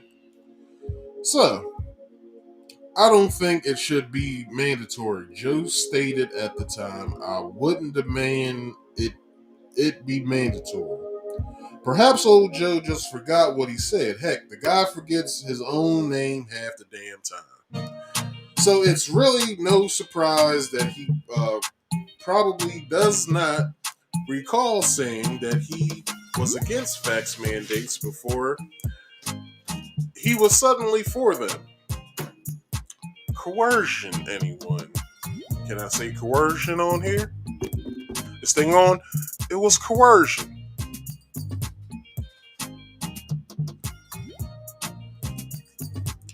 Some entity, I want to say just entity, not person, let's just say entity or company, coerced him into rethinking what he said.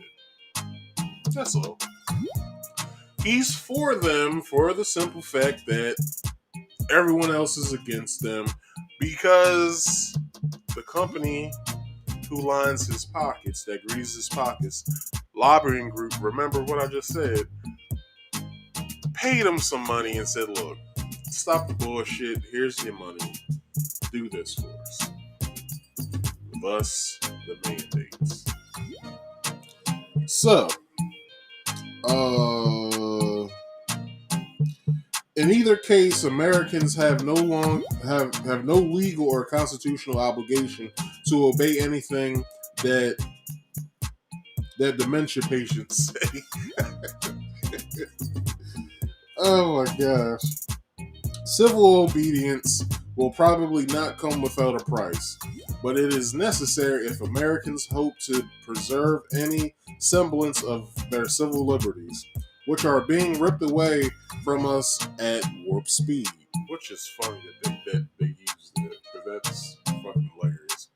Anyway, whatever civil liberties we still have after 9/11 happened, when it happened, when civil liberties were taken away, basically, Edward Snowden told us this. We have to sit here, excuse me, and think. If we do this off of fear, because we fear of what's happening right now, then civil liberties get taken away. Remember, we're 20 years after 9/11 happened. What happened then? Well, Homeland Security came up. Patriot Act came up, which is now called the Freedoms Act. And we now get spied on. I told y'all about this last week with the iPhone shit. And I have an iPhone, and I don't think I'll be changing to Android because I have Apple everything. I'm in the ecosystem, so I'm just gonna have to deal with it if it happens. But I told y'all this by giving up certain things that you most probably don't even have in the first place. By you actually saying I'm willing to give this up, you then give up damn near everything that you vote for, basically.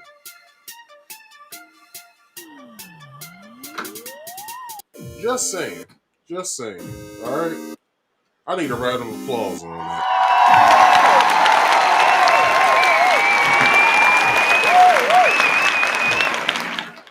Just saying. Alright? So, this is not about freedom or personal choice. Biden proclaimed in defense of his attempted mandate, it's about protecting yourself and those around you. I do protect myself and the people around me. And I only listen to people with good intent and the proper know-how. Like scientists without agendas. Like presidents without added agendas that they didn't say in the beginning, but now they're saying now. These are the people that I listen to. So Joe, I don't listen to you because I know what you're going to do before you do it. It's the oldest trick in the book. Every president's pulled it. All right. How about you let us decide how to protect ourselves, Biden? Just a question. We are not your slaves, and you do not have the right to boss us around. Even though your pal Barack Obama more than likely told you otherwise. Speaking of Obama, you can also hear the guy speaking to old Joe straight through the teleprompter. The Biden agenda is really just Obama's third term, like I said, in case you have not figured it out yet. Because who do you think Biden consults every now and then?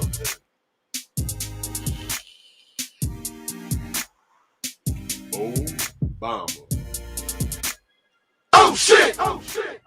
That's not the one I wanted, but whatever. Holy shit! Listen. While the country is busy with lawsuits, the Democrats will be moving forward with their $5 trillion amnesty and social spending bill.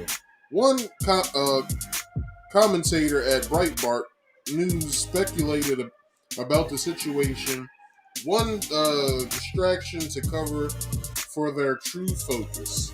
Like I said earlier, they'll tell us they're doing one thing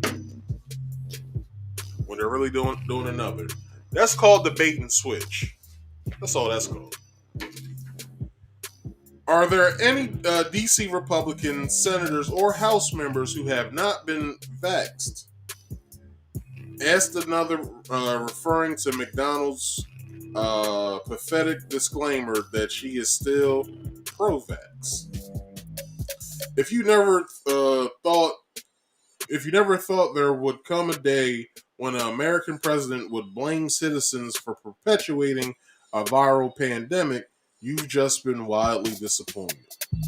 On Thursday, King Joe Biden issued an order mandating that businesses with more than 100 employees required their workers to be vaxxed for COVID-19 or risk being fined $14,000 per violation for non-compliance.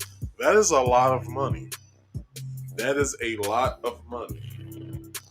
Now, there are some employers that would pay that money for their employees because certain companies believe in their employees more than what they do the country. But I'm not saying that's all, but there are some out there that do believe. But with that being said, $14,000? Jesus Christ. Now I know no company wants to take that hit. Even small businesses, small private businesses, they don't have that type of money. Most of the time, if you're a small restaurant, you're under more than what you gain. So they're probably gonna tell their employees, "Hey, look, man, I ain't trying to tell you what to do, but gotta get it, or you can't work here no more. Some people gonna be like, all right, I'm fine with that. Peace out. So, and in doing so, laid the blame for it on tens of millions of fellow citizens who, for wherever reason, have chosen to shun the jab. Many of us are frustrated with the nearly 80 million Americans who are still not vaxxed, as if availability and lack of cost have anything at all to do with the personal decision not to get vaxxed. We're in the tough stretch, and it could last for a while. The highly contagious new variant that I began to warn Americans about. This is in the article, not me saying this myself. Americans about back in July spread in late summer, like it did in other countries before us, he claimed. While the vax provided strong protections from the vax, and we see the stories of hospitalized people on their deathbeds amongst unvaxxed over these past few weeks, Biden added before going on to point his finger. This is the pandemic of the unvaxxed. It is called. Wait on, hold on. Before I continue. You know, the people who did get it are actually doing it. Not people like me. I stay my ass in the house. I'm one of three places. I'm either home, at work, or at the store. And I'm barely at the store like that. I'm always either at home or at work. Those are the two places that I only go because, for the simple fact, it's my house. I'm supposed to be here. It's my job. I'm supposed to be there on the days I'm supposed to be there. So, the store can wait whenever I'm ready to go to it. And when I do go, I wear a mask.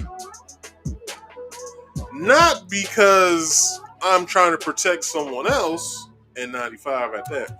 I'm trying to protect me. The hell with everybody else. I protect me.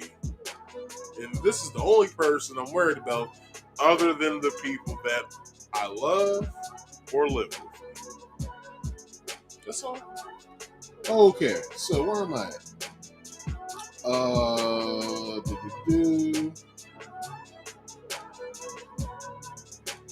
Okay, here we go. And it's caused by the fact that despite America having an unprecedented and successful vax program, despite the fact that for almost 5 months, free vaxes have been available to 80,000 different in 80,000 different locations, we still have nearly 80 million Americans who have failed to get the jab, he said. Now, the way that they're probably tracking that is by the card that they're giving out, so that people can show in places who require it, such as the airport, and in New York now you have to show it in restaurants and gyms. This is how they're tracking that. So the 80 million people that have yet to get it, like myself, I'm pretty sure we're on a list somewhere.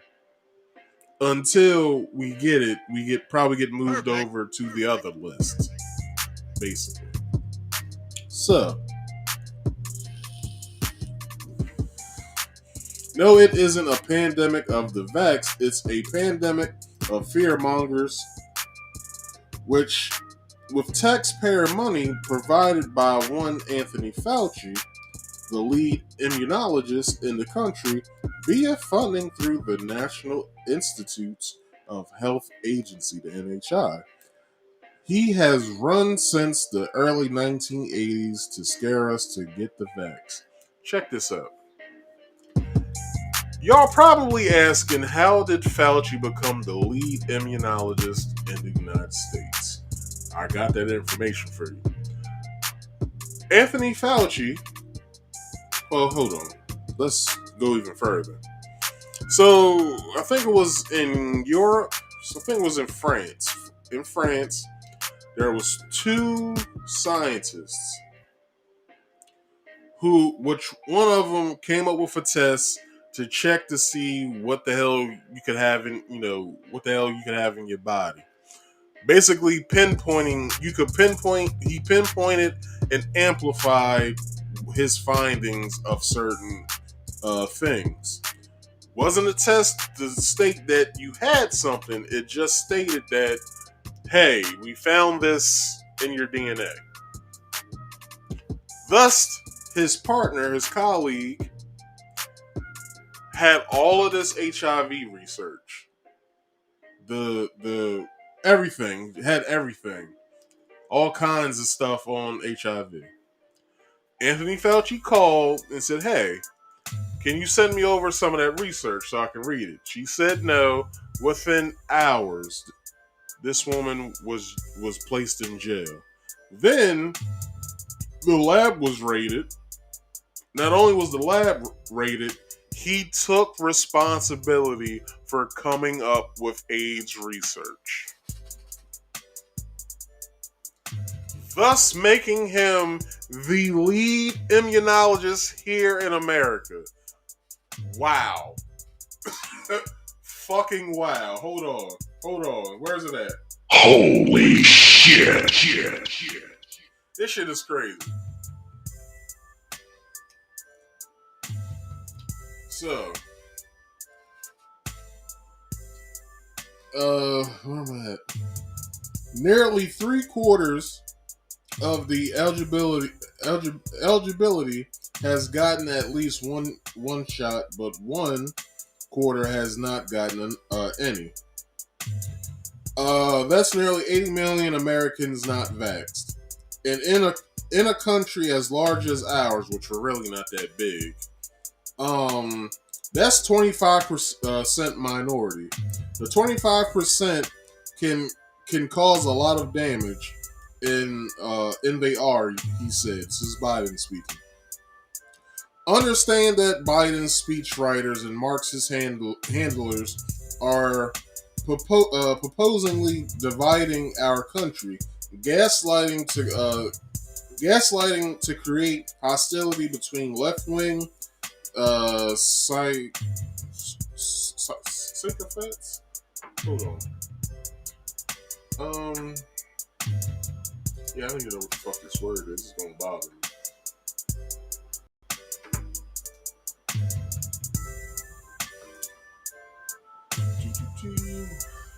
Where's this story? Okay. It is under.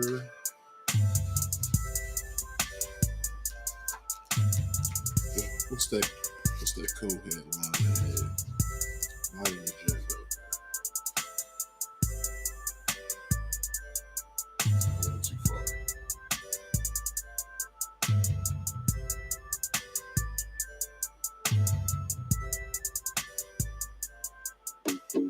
Okay, here we go.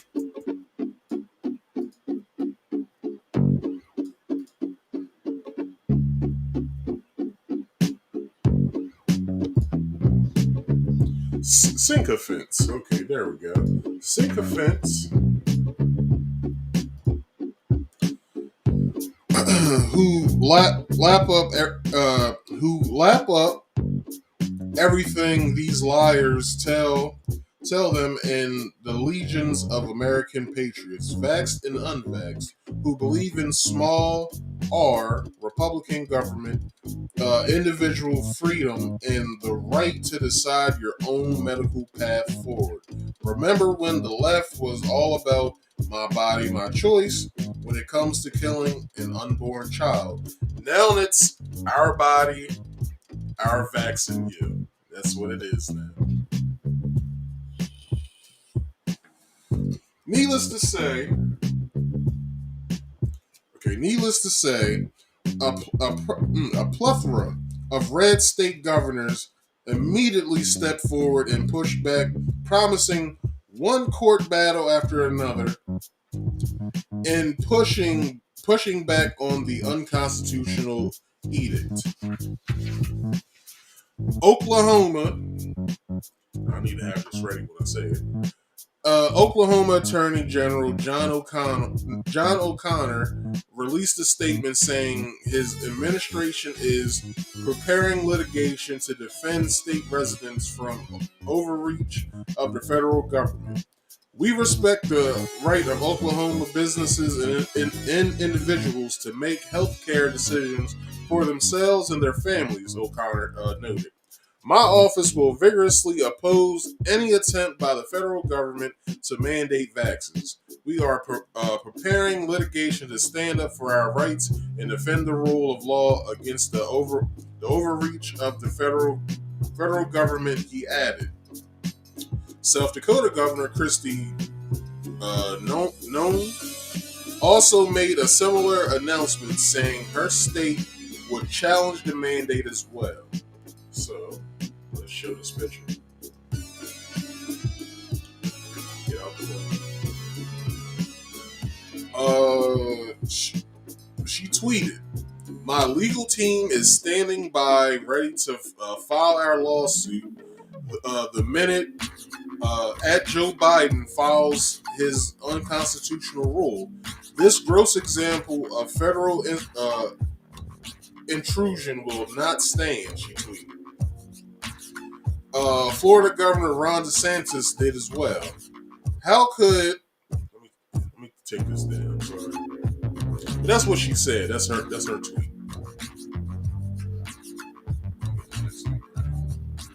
All right. So, how could we get to the point in the country where you would want to have someone lose their job because of their choice about the vax or not? I mean, look, some folks have reasons to do. Maybe they're making the wrong decision. But to put them out of work and not let them earn a living because of this, I just think that's fundamentally wrong, DeSantis said. I did not believe that people should lose their jobs over this issue, and we will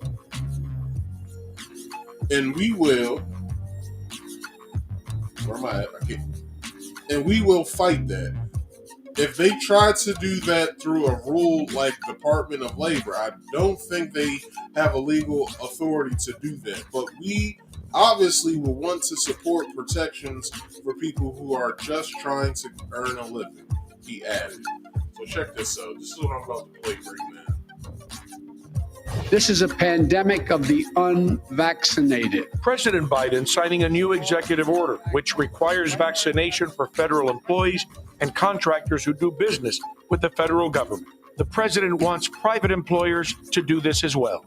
That the Department of Labor is developing an emergency rule to require all employers with 100 or more employees that together employ over 80 million workers to ensure their workforces are fully vaccinated.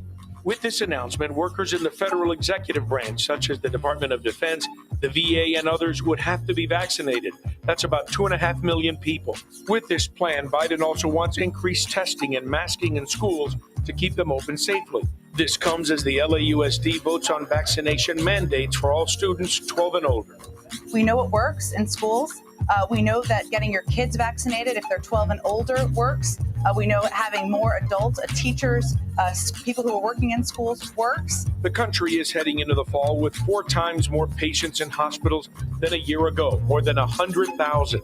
The good news is more than 208 million Americans have already received at least one dose of a vaccine, and 177 million are fully vaccinated. If you wanted to pick the most powerful tool that we have, to really get us out of this pandemic, right now it's the vaccines that are on hand. So it's super important that we use the tool we have.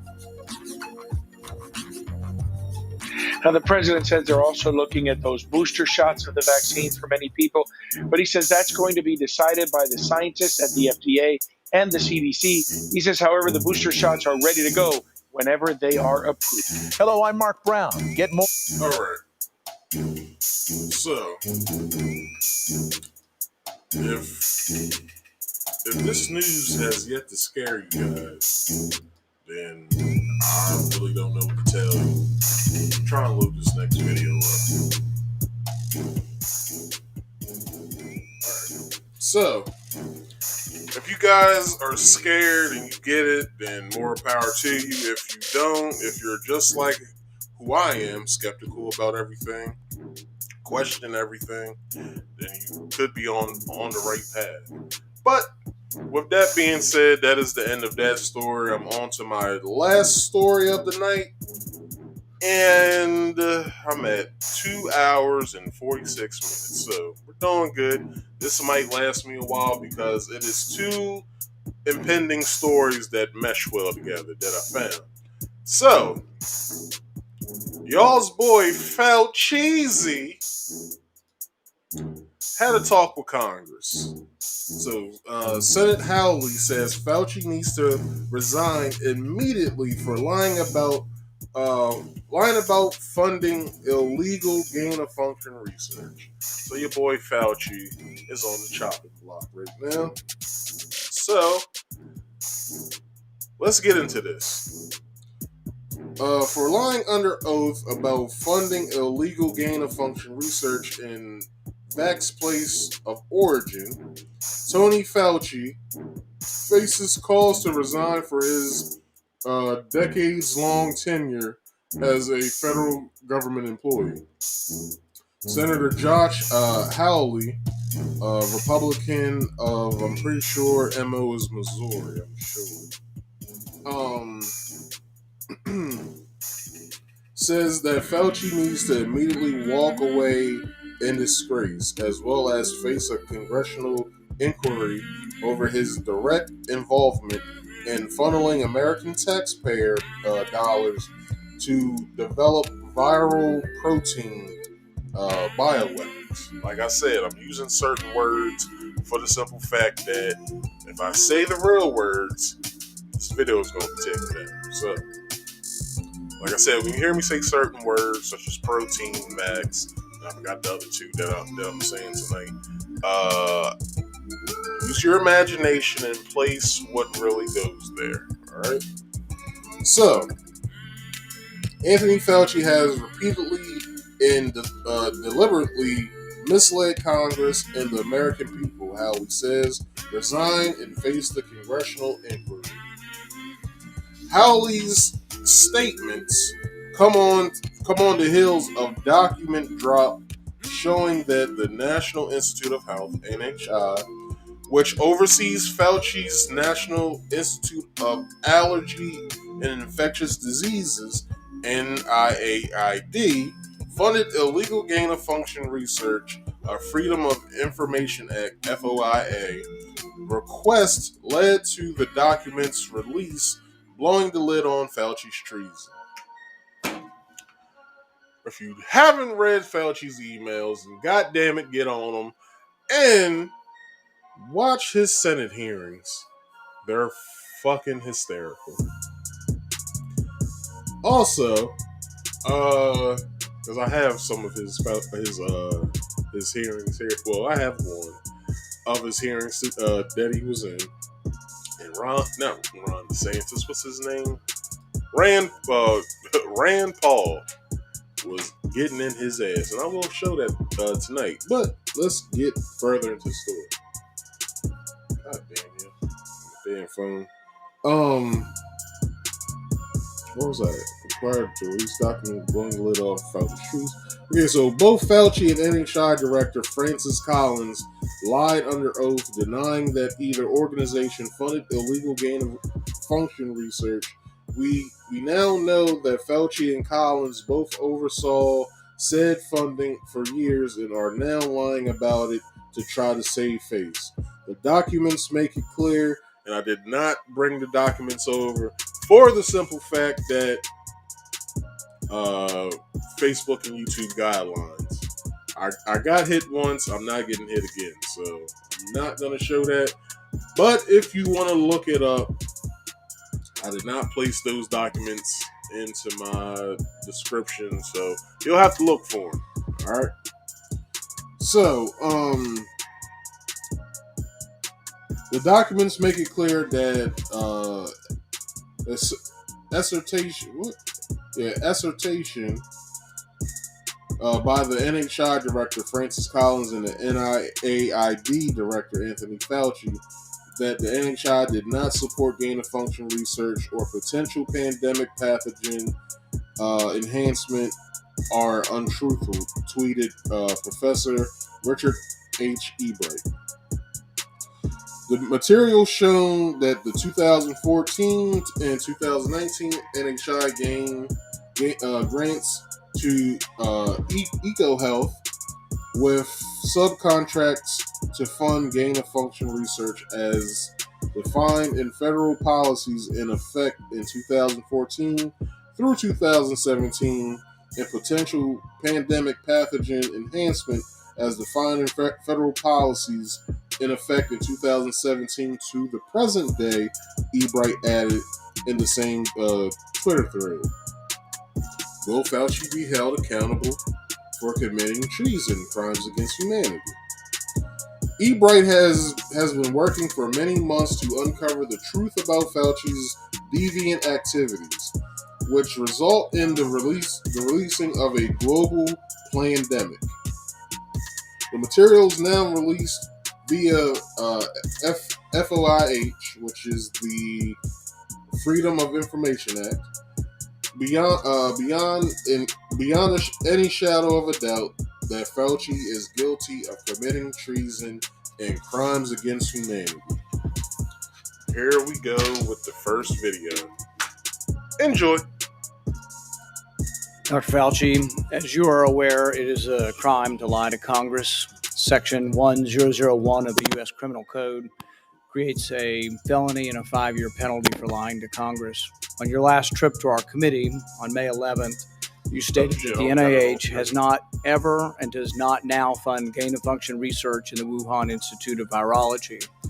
And yet, gain-of-function research was done entirely in the Wuhan Institute by Dr. Shi and was funded by the NIH. I'd like to ask unanimous consent to insert into the record the Wuhan virology paper entitled Discovery of a Rich Gene Pool of Bat SARS-Related Coronaviruses. Please deliver a copy of the journal article to Dr. Fauci. In this paper, Dr. Shi credits the NIH and lists the actual number of the grant that she was given by the NIH. In this paper, she took 2 bat coronavirus genes, spike genes, and combined them with a SARS-related backbone to create new viruses that are not found in nature. These lab-created viruses were then shown to replicate in humans. These experiments combine genetic information from different coronaviruses that infect animals but not humans to create novel artificial viruses able to infect human cells. Viruses that in nature only infect animals were manipulated in the Wuhan lab to gain the function of infecting humans. This research fits the definition of the research that the NIH said was subject to the pause in 2014 to 2017, a pause in funding on gain of function. But the NIH failed to recognize this, defines it away, and it never came under any scrutiny. Dr. Richard Ebright, a molecular biologist from Rutgers, described this research in Wuhan as the Wuhan lab used NIH funding to construct novel chimeric SARS-related coronaviruses able to infect human cells and laboratory animals. This is high-risk research that creates new potential pandemic pathogens that exist only in the lab, not in nature. This research matches, these are Dr. Ebright's words, this research matches, indeed epitomizes, the definition of gain-of-function research done entirely in Wuhan, for which there was supposed to be a federal pause. Dr. Fauci, knowing that it is a crime to lie to Congress, do you wish to retract your statement of May 11th where you claimed that the NIH never funded gain-of-function research in Wuhan?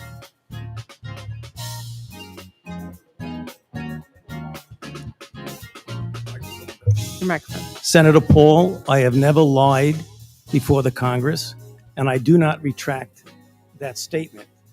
This paper that you are referring to was judged by qualified staff up and down the chain as not being gain of function. Let me finish. You take an animal virus and you increase its transmissibility to humans. Right. You're saying that's not gain of function? Yeah, that is correct. And Senator Paul, you do not know what you are talking about, quite frankly. And I want to say that officially. You do not know what you are talking about. Okay, you get NIH, one person. Let's read from the NIH Can I definition of answer gain the of question? function. This is your definition that you guys wrote. It says that scientific research that increases the transmissibility among mammals is gain of function. They took animal viruses that only occur in animals and they increased their transmissibility to humans. How you can say that is not gain of function? It is not. It's a dance, and you're dancing around this because you're trying to obscure responsibility for 4 million people dying around the world from a pandemic. And let's let Dr. Fauci. I have to, well, now you're getting into something. If the point that you are making is that the... Do you see how Rand Paul is getting all in Fauci's ass? Because Rand Paul, pretty sure Congress as well, has gotten the information that they've been wanting to know for the past, year and some change now? So they finally got the information and it blew the fuck up in front of Fauci's face. Now he has to sit here and defend himself when they have all the documentation. Doesn't really look like something that he really has a good fight in front of him. So he might as well just go ahead and give up and save face and just get locked up. And get his fucking his whatever provoked from him. Like, it's ridiculous. Let's keep going. The grant that was funded as a sub-award from EcoHealth to Wuhan created SARS-CoV-2. That's where you are getting. Let me finish. We don't know. Well, wait a minute. It did come from the lab, but all the evidence is pointing that it came from the lab, and there will be responsibility for those who funded the lab, including yourself. I totally This committee resent. will allow the witness to I totally resent the lie that you are now propagating, Senator, because if you look at the viruses that were used in the experiments, that were given in the annual reports, that were published in the literature, it is molecularly impossible. No one's saying those viruses caused it. It is molecularly. Hey Fauci, you remember that email that was sent to you by one of those scientists that was doing their thing in the area? Maybe you should look at that again before trying to fight with Rand Paul about some shit that you know about and now that he knows about. So it's best if you just shut the fuck up. Just saying. Caused the pandemic. What we're alleging is that gain of function research was going on in that lab and NIH funded it. That is you can't not get away from it. It meets your definition and you are obfuscating the truth. I'm not obfuscating the truth. Senator You are the Paul's one. time is expired, but I will allow the witness to. Let me just finish. I want everyone to understand that if you look at those viruses, and that's judged by qualified virologists and evolutionary biologists, those viruses are molecularly impossible to result No in one's saying those SARS-CoV-2. viruses caused the pandemic. We're saying they are gain of function viruses because they were animal viruses that became more transmissible in human, and you funded it. And you admit the truth. And you implying. Senator Paul, your time has expired, and I will allow witnesses who come before this committee to respond. And you are implying that what we did was responsible for the deaths of individuals. I totally resent that. And if anybody is lying here, Senator, it is you.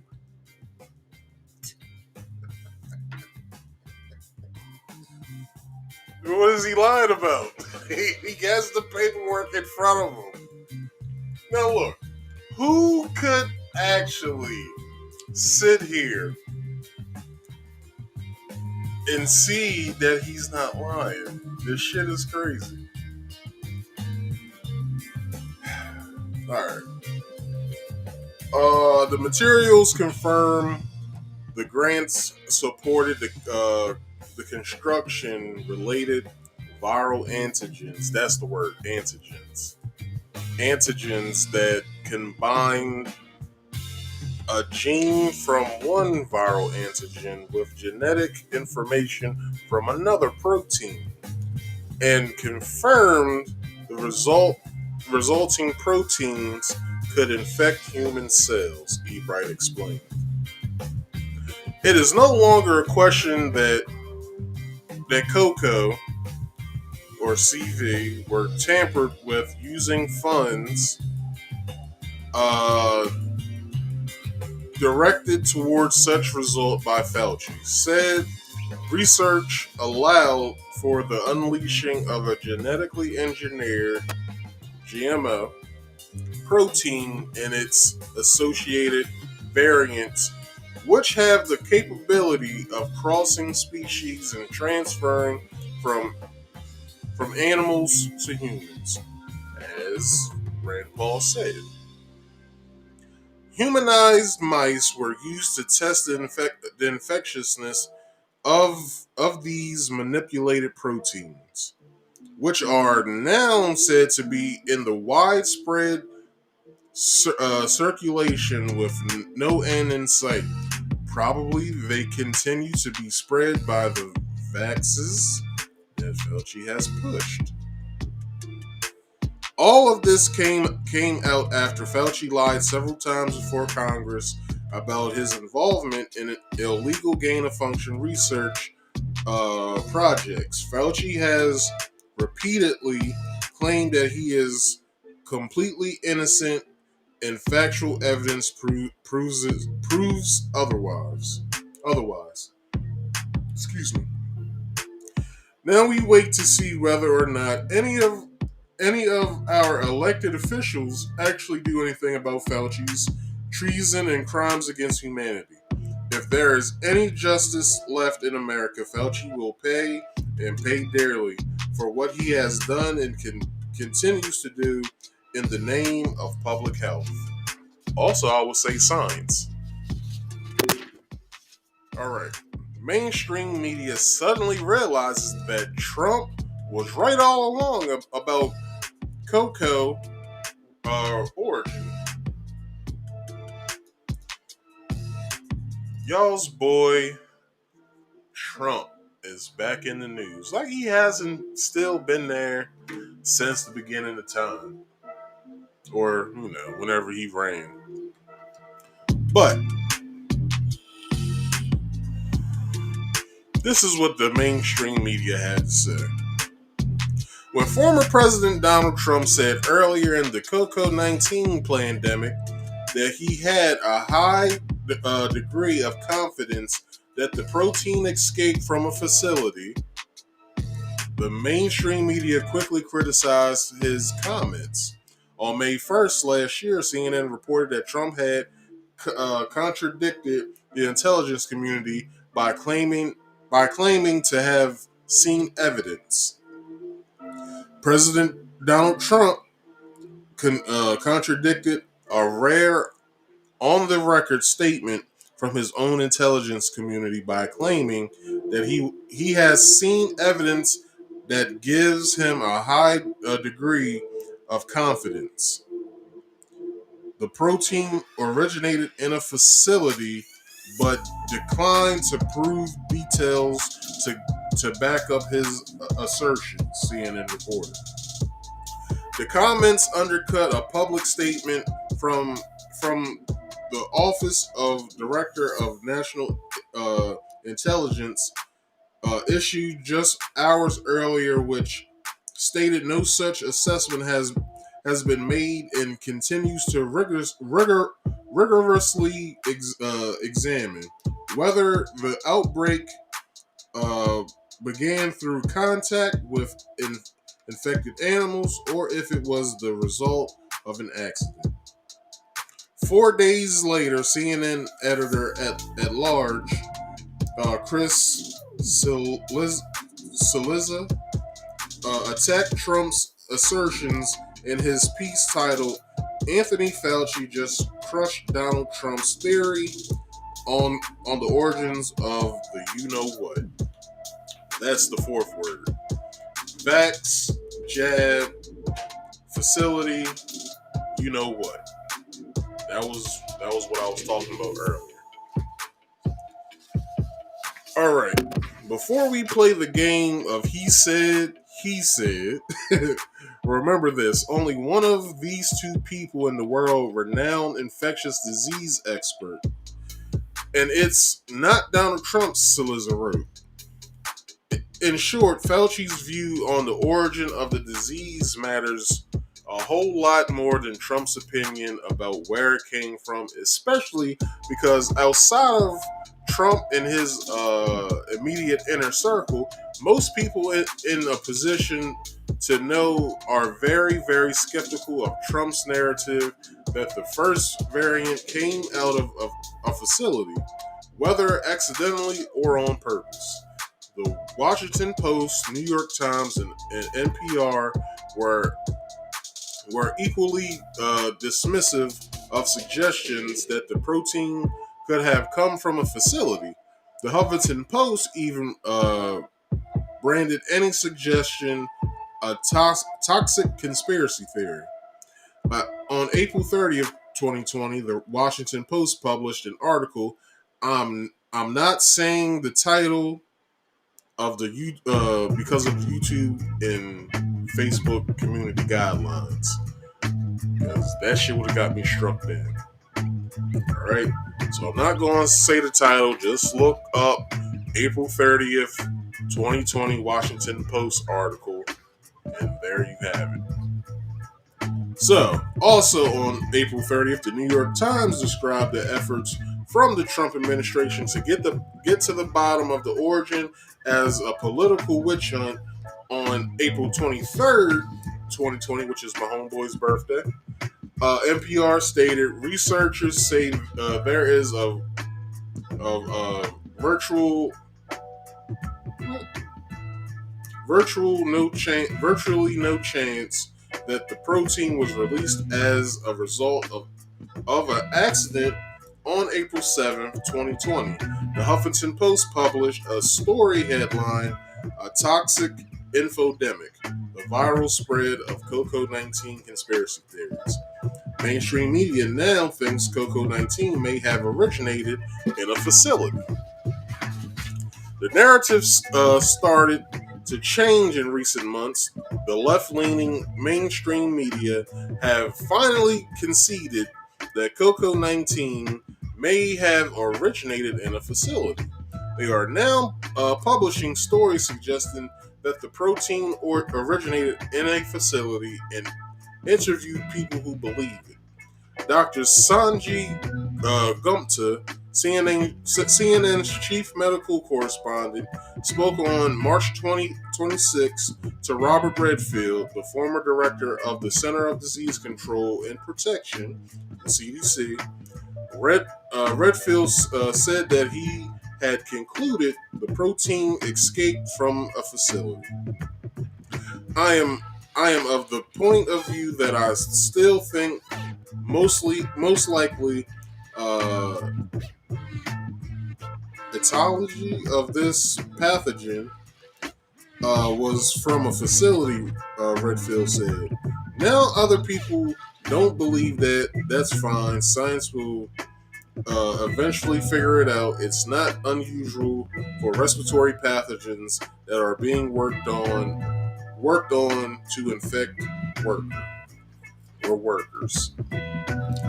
On May 24th, CNN admitted that there may be more to it than initially believed. The network published an update. New information on the researchers' illness furthers debate on origins.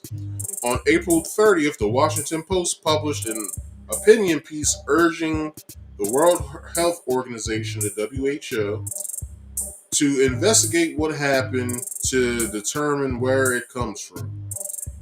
Earlier this month, two former science reporters of the New York Times, Nicholas Wade and Donald McNeil, both said they now felt it was possible, likely even, that the you-know-what came from a facility. On May 24th, the Huffington Post followed up on the Wall Street Journal's report on the hospitalization of workers in 2019. Researchers were hospitalized with COVID-19 symptoms. Pre-pandemic reports its headlines. NRP shifted its narrative as early as March 31st with a report headlined calls for an open investigation into the possibilities of COVID-19 leak. Health officials endorse lab leak theory too. In January, a WHO report only served to raise more questions after I don't know if I should say this country at all, but it's a certain Asian country that starts with a C. Strictly controlled an on-site visit in who the researchers compiled the report spoke to. The NHO team was only allowed 3 hours inside and was unable to examine any of the institute's safety logs or records of testing of its staff. Dr. Tedros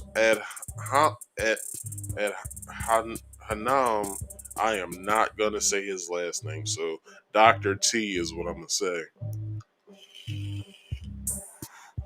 Dr. T, the Director General of the WHO, said that the visit was inconclusive and in that all hypotheses are open and warranted further study. Fauci, whose view, I think I gotta turn myself down in my headphones because I'm reading slower than ever, man.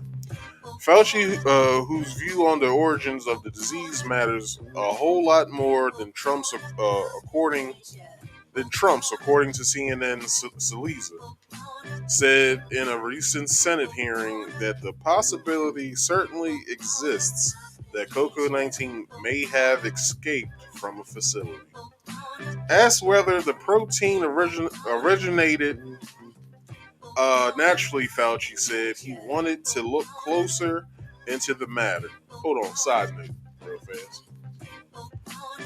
Who will believe Fauci at all? Like, who would really, believe him now, though? Like really?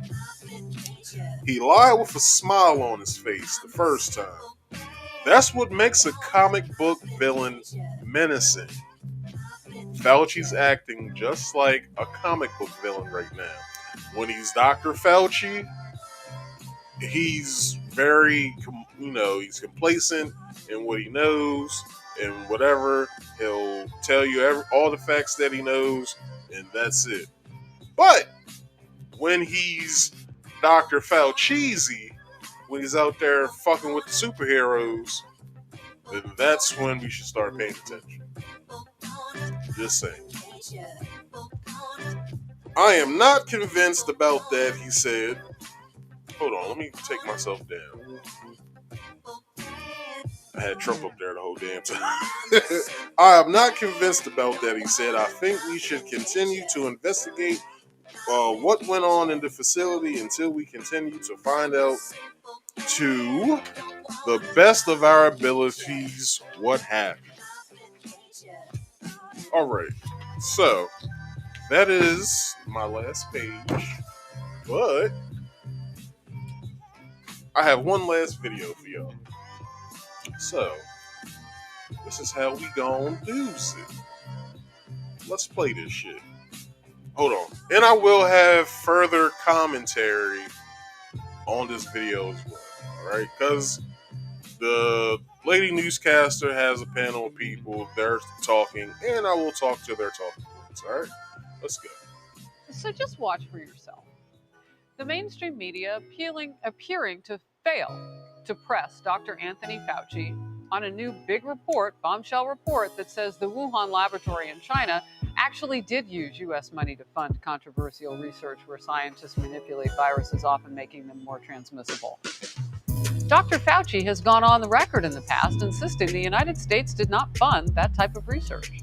Yesterday, a CNN anchor sat down with Fauci for nearly 10 minutes after the report was released. Did not even ask him once about it. Instead, they talked about whether large crowds should be allowed inside football stadiums this fall. When you look at crowds like that, do you approve of that? Or is that just not smart? No, I don't think it's smart. I think when you're dealing particularly outdoors is always better than indoors, but even when you have such a congregate setting of people close together, first you should be vaccinated. And when you do have congregate settings, particularly indoors, you should be wearing a mask. Wait, but there's money to be made. Gotta remember, NBA towards the end during playoffs, they went down to Florida, had a little bubble. They was being tested every day when they played. So, plus nobody was allowed to be in that bubble. But as far as we know, it was some fucking going on down in that bubble. It's a certain female newscaster who was being tossed up by some basketball players. And I will say, I saw her in a bikini. I ain't mad at players who did, because I would have hit that shit too. She got a big old booty. But anyway, there's money to be made. So, hey bro, hold on. Let me put your comment up on the screen, all right, so everybody can see. So hold on. So you say, hey bro, what do you think of faux Vox killer only getting six months house arrest? Fair or not fair? Pretty, I don't know what that word is. Lenient laws in NZ, it seems. Israel's training partner. I have no idea what that is, but friend, if you could, send me that information either in my comments, either comments here. I'm on Facebook as well, live streaming. You can send them there, or you can send them in my DMs. All right. Here are my social medias if you want to send them. So hold on. They're right here. Instagram, Facebook, and Twitter. Okay? Alright. So, am I done with these pictures? I am. So, hold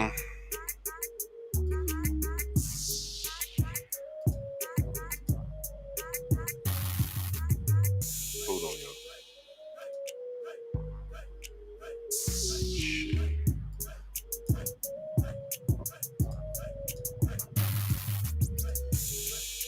Alright, well, what was I saying? There's money to be made. So, the NBA, the NFL, NHL, they're not gonna get their money fucked up. So this is the reason why we're seeing football being on TV. This is the reason why we're seeing, basketball will be on soon. And this is the reason why we're still seeing MMA and all that. There's money to be made.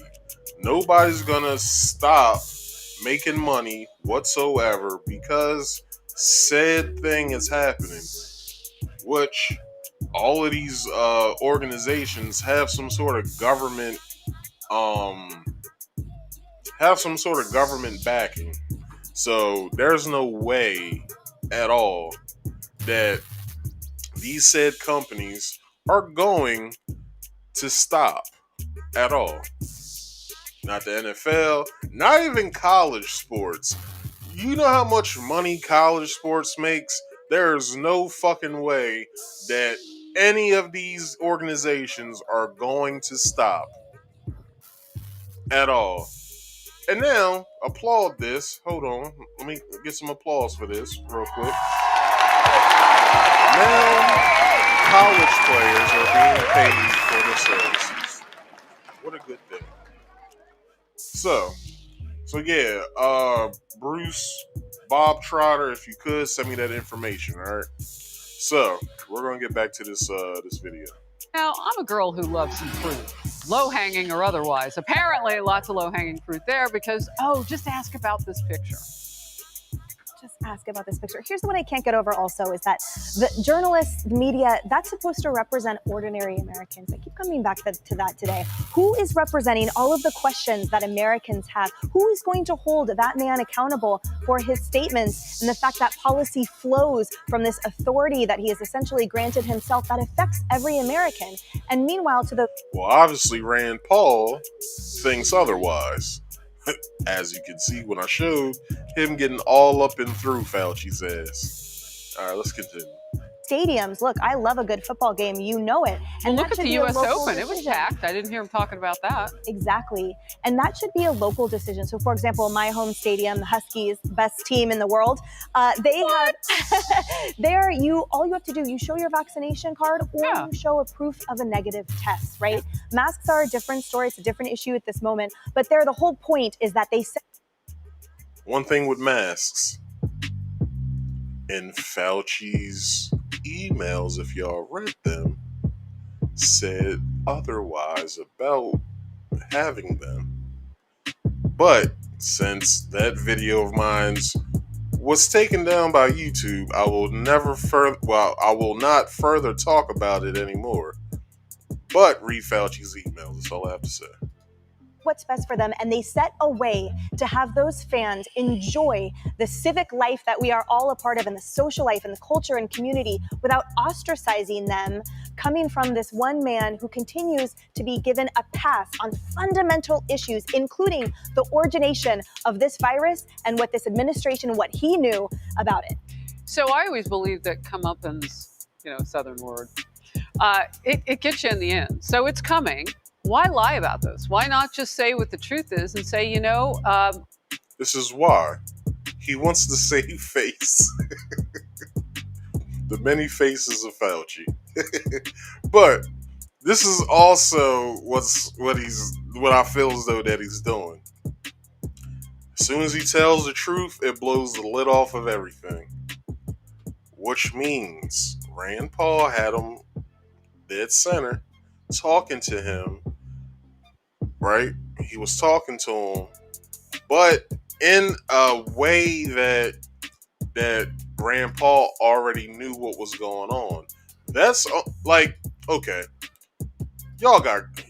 I'm pretty sure some of y'all have girlfriends, boyfriends, what have you, but girlfriends in general. Girlfriends, at least some of my girlfriends that I've had, they've known about things before I knew that they knew.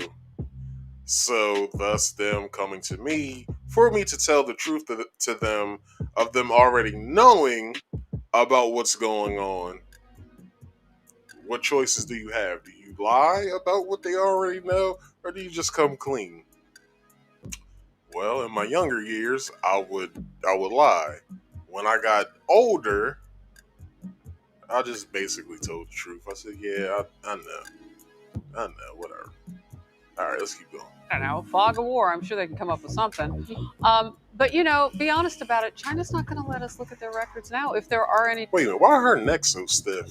She can't even turn. She was like, so how do you know? Anyway, let's keep going. Even see anymore if they haven't destroyed everything. No, and he can't be truthful because the truth would mean that very likely, if this did originate in the lab, U.S. taxpayer dollars helped to fund a pandemic that was unleashed upon the world out of a lab in Wuhan, China. What is so galling to me is when you read these 900 pages of documents that were obtained by The Intercept. Jesus, 900 pages? Some books are 500 pages. But 900 pages? I said this about the laws that get signed. Sometimes those motherfuckers are like thousands of pages, but senators can only get through probably like the first 30 or something like that, because sometimes when they vote on the law, they get that law that very day, so they don't really have much time to look at that shit. But since this isn't really a law, they have time to look at it, and they have all their advisors able to look at it. Thus, this is happening. Request actually acknowledges the dangers of this research. So Dr. Fauci, I presume he read the application for the grant, which said this: the grant proposal acknowledges some of these dangers. Fieldwork involves the highest risk of exposure to SARS or other COVIDs while working in caves with high bat density overhead and potential fecal dust to be inhaled. So presumably he had this, and presumably he greenlighted the funding and now lying about it to Congress. But Senator Rand Paul's been on this from the beginning. I hope he continues. You know, Vivek, I look at this also slightly different way. Was it just a lie? Or was it people are too busy? They're not smart enough to figure this out. I will say it this way and make it really... Before you answer, lady, it's both. It's both. Simple. We didn't pay for the pandemic. Yeah, well, look, I think that it is really important to see with clear eyes what the likely source of this pandemic was. All right, the U.S. had a ban on gain-of-function research. Rogue scientists disagreed with that decision. Anthony Fauci is on the record disagreeing with that decision, decides through the back door to use private parties to fund it abroad, including in China, and then either by accident or worse, that leaked from a lab and created the pandemic of a century. And you wonder why Americans mistrust science or scientific elites? No. We don't mistrust science. Because I trust science. Science doesn't lie, just like math. Just in my own personal acknowledgement, science is just a derivative of math. Just saying. But let me play back what he said, because I didn't really catch it. Disagreeing with that decision, decides through the back door to use private parties to fund it abroad, including in China, and then either by accident or worse, that leaked from a lab and created the pandemic of a century. And you... Now, that's why in the beginning, everybody was asking, well, where the hell did this come from? And then when we found out where it came from, that's when motherfuckers wanted to start to lie. Well, now that we know, can they still lie? I don't think so. Wonder why Americans mistrust science or scientific elites? They have given you no reason to trust anything that they say. The possible responsible parties, in part, for the origin of a global pandemic. Yeah, we trust science. We just don't trust scientists like Fauci. Continue, sir. The greatest pandemic of a century, going about lying about it for the course of the last year, now say wear masks and wear vaccines, have given the public no reason to actually trust them. And to me, I'm speaking as a, whatever, I studied molecular biology at Harvard. I care about the pursuit of science. I care about the pursuit of truth. I care about public trust in science. And we have a crisis of public trust in science. But the reason why isn't because ordinary people are too stupid to know that they should trust science. It is because the scientific elites in this country, including Dr. Anthony Fauci, has given the public absolutely no reason to trust them at all. Yeah, just allow me, Kennedy, I want to double down on something with Vivek. You know, as I've been talking with nurses and doctors, 40% of whom in the city where we are now, in New York City, reportedly 30 to 40% now, maybe the number's changing a bit, are not vaccinated. And it's for some of the reasons why you're talking. They don't trust the science-based medical industry that they... No, we just don't trust the science behind the jab. That's all. We don't. That's what we acknowledge. We don't trust what's in the jab. Now, will some of us catch said Coco? Yeah, we might. But we much rather deal with it, and get this, we much rather deal with it the same way Joe Rogan dealt with it. Through other and natural means. Not some miracle cure. All right? Because they have seen so many different things. Look, I've lived in elite America, including among scientific elites, and nothing annoys me more right now than the scorn for the people who are skeptical of getting the vaccine, or the scorn for the people who are skeptical of the advice that they get, without looking in the mirror and asking themselves what role they played in fueling that crisis of institutional mistrust. And I think they ought to look in the mirror first for deciding where that originated. That's really interesting. And by the way, you've given us a way to get at it then. We can talk about it. If they don't trust scientists, which is what you're saying, maybe you're right. Maybe we better take a look at why that is. Kennedy? Yeah, you don't have to follow the science here. You can follow the money and the paper trail as Vivek laid out, and there is a lot of accountability still to be met by Francis Collins and Anthony Fauci, because they had a big hand in this, and they were the ones who were able to give the up or down vote almost single-handedly and behind closed doors to these research grants. And they were the ones who changed the structure so it would be easier to get that money out of the country and to institutions that were doing gain-of-function research. Now, the idea that the science is settled, that is very anti-science. In fact, there were a lot of researchers who didn't like the idea of publishing gain-of-function research to begin with, because they thought it was a blueprint for bioterrorism that was being published. So, But isn't that happening now?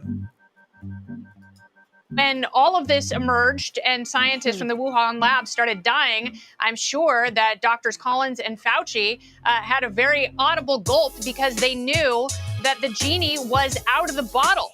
And instead of trying to figure out how to keep the other genies back in, they're busy being scolds and finger wagging, and people who are going to college football games who, after a year and a half, they can do their own cost-benefit analysis and make their own decisions as to whether or not they're comfortable being outdoors with a group of people. Real quickly, Kaylee, this is not about whether or not we can prevent this in the future as much as it is how do we get out of this right now. Mm-hmm. And what Vivek has given us is a way to talk about this. It's not that people necessarily don't trust science, but if it's the human beings that are peddling the information which is supposed to motivate or dictate our movement, that's what they don't. Well, that's incredibly powerful information. It is, and people are opposed to authoritarian dictates. So someone who's hesitant about the vaccine, you oppose an authoritarian dictate, like you must show a card to eat at a restaurant, you're going to have the opposite of the intended effect. So what do you do?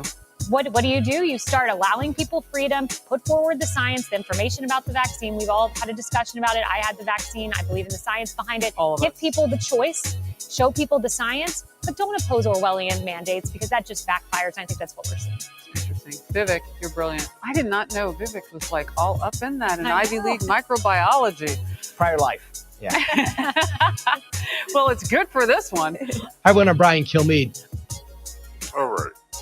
I did not mean to do that. All right, everybody. That's the show. So, if you like what you saw here today, and you like this research fits the definition. Shut up, Grandpa.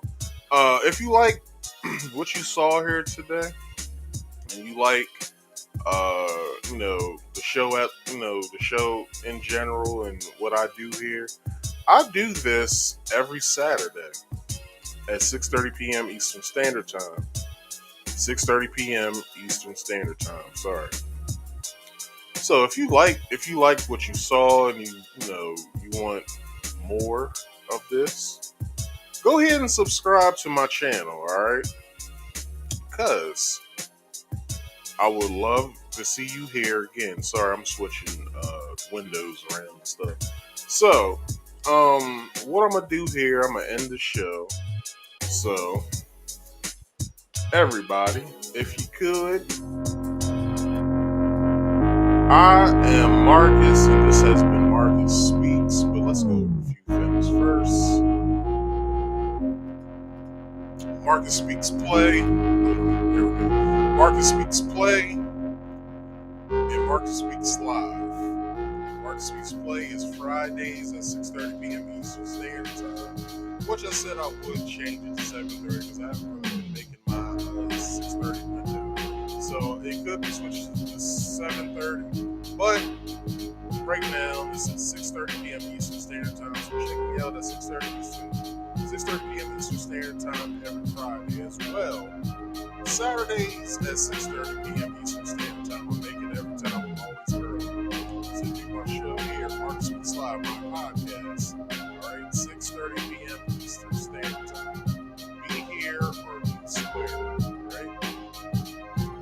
So, I am streaming live using stream.com.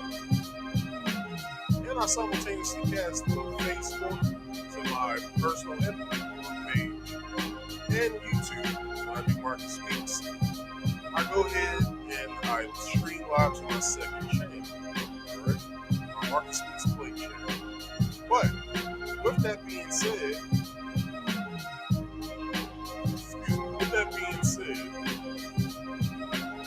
when this live goes down on Facebook, the entire live video goes as well.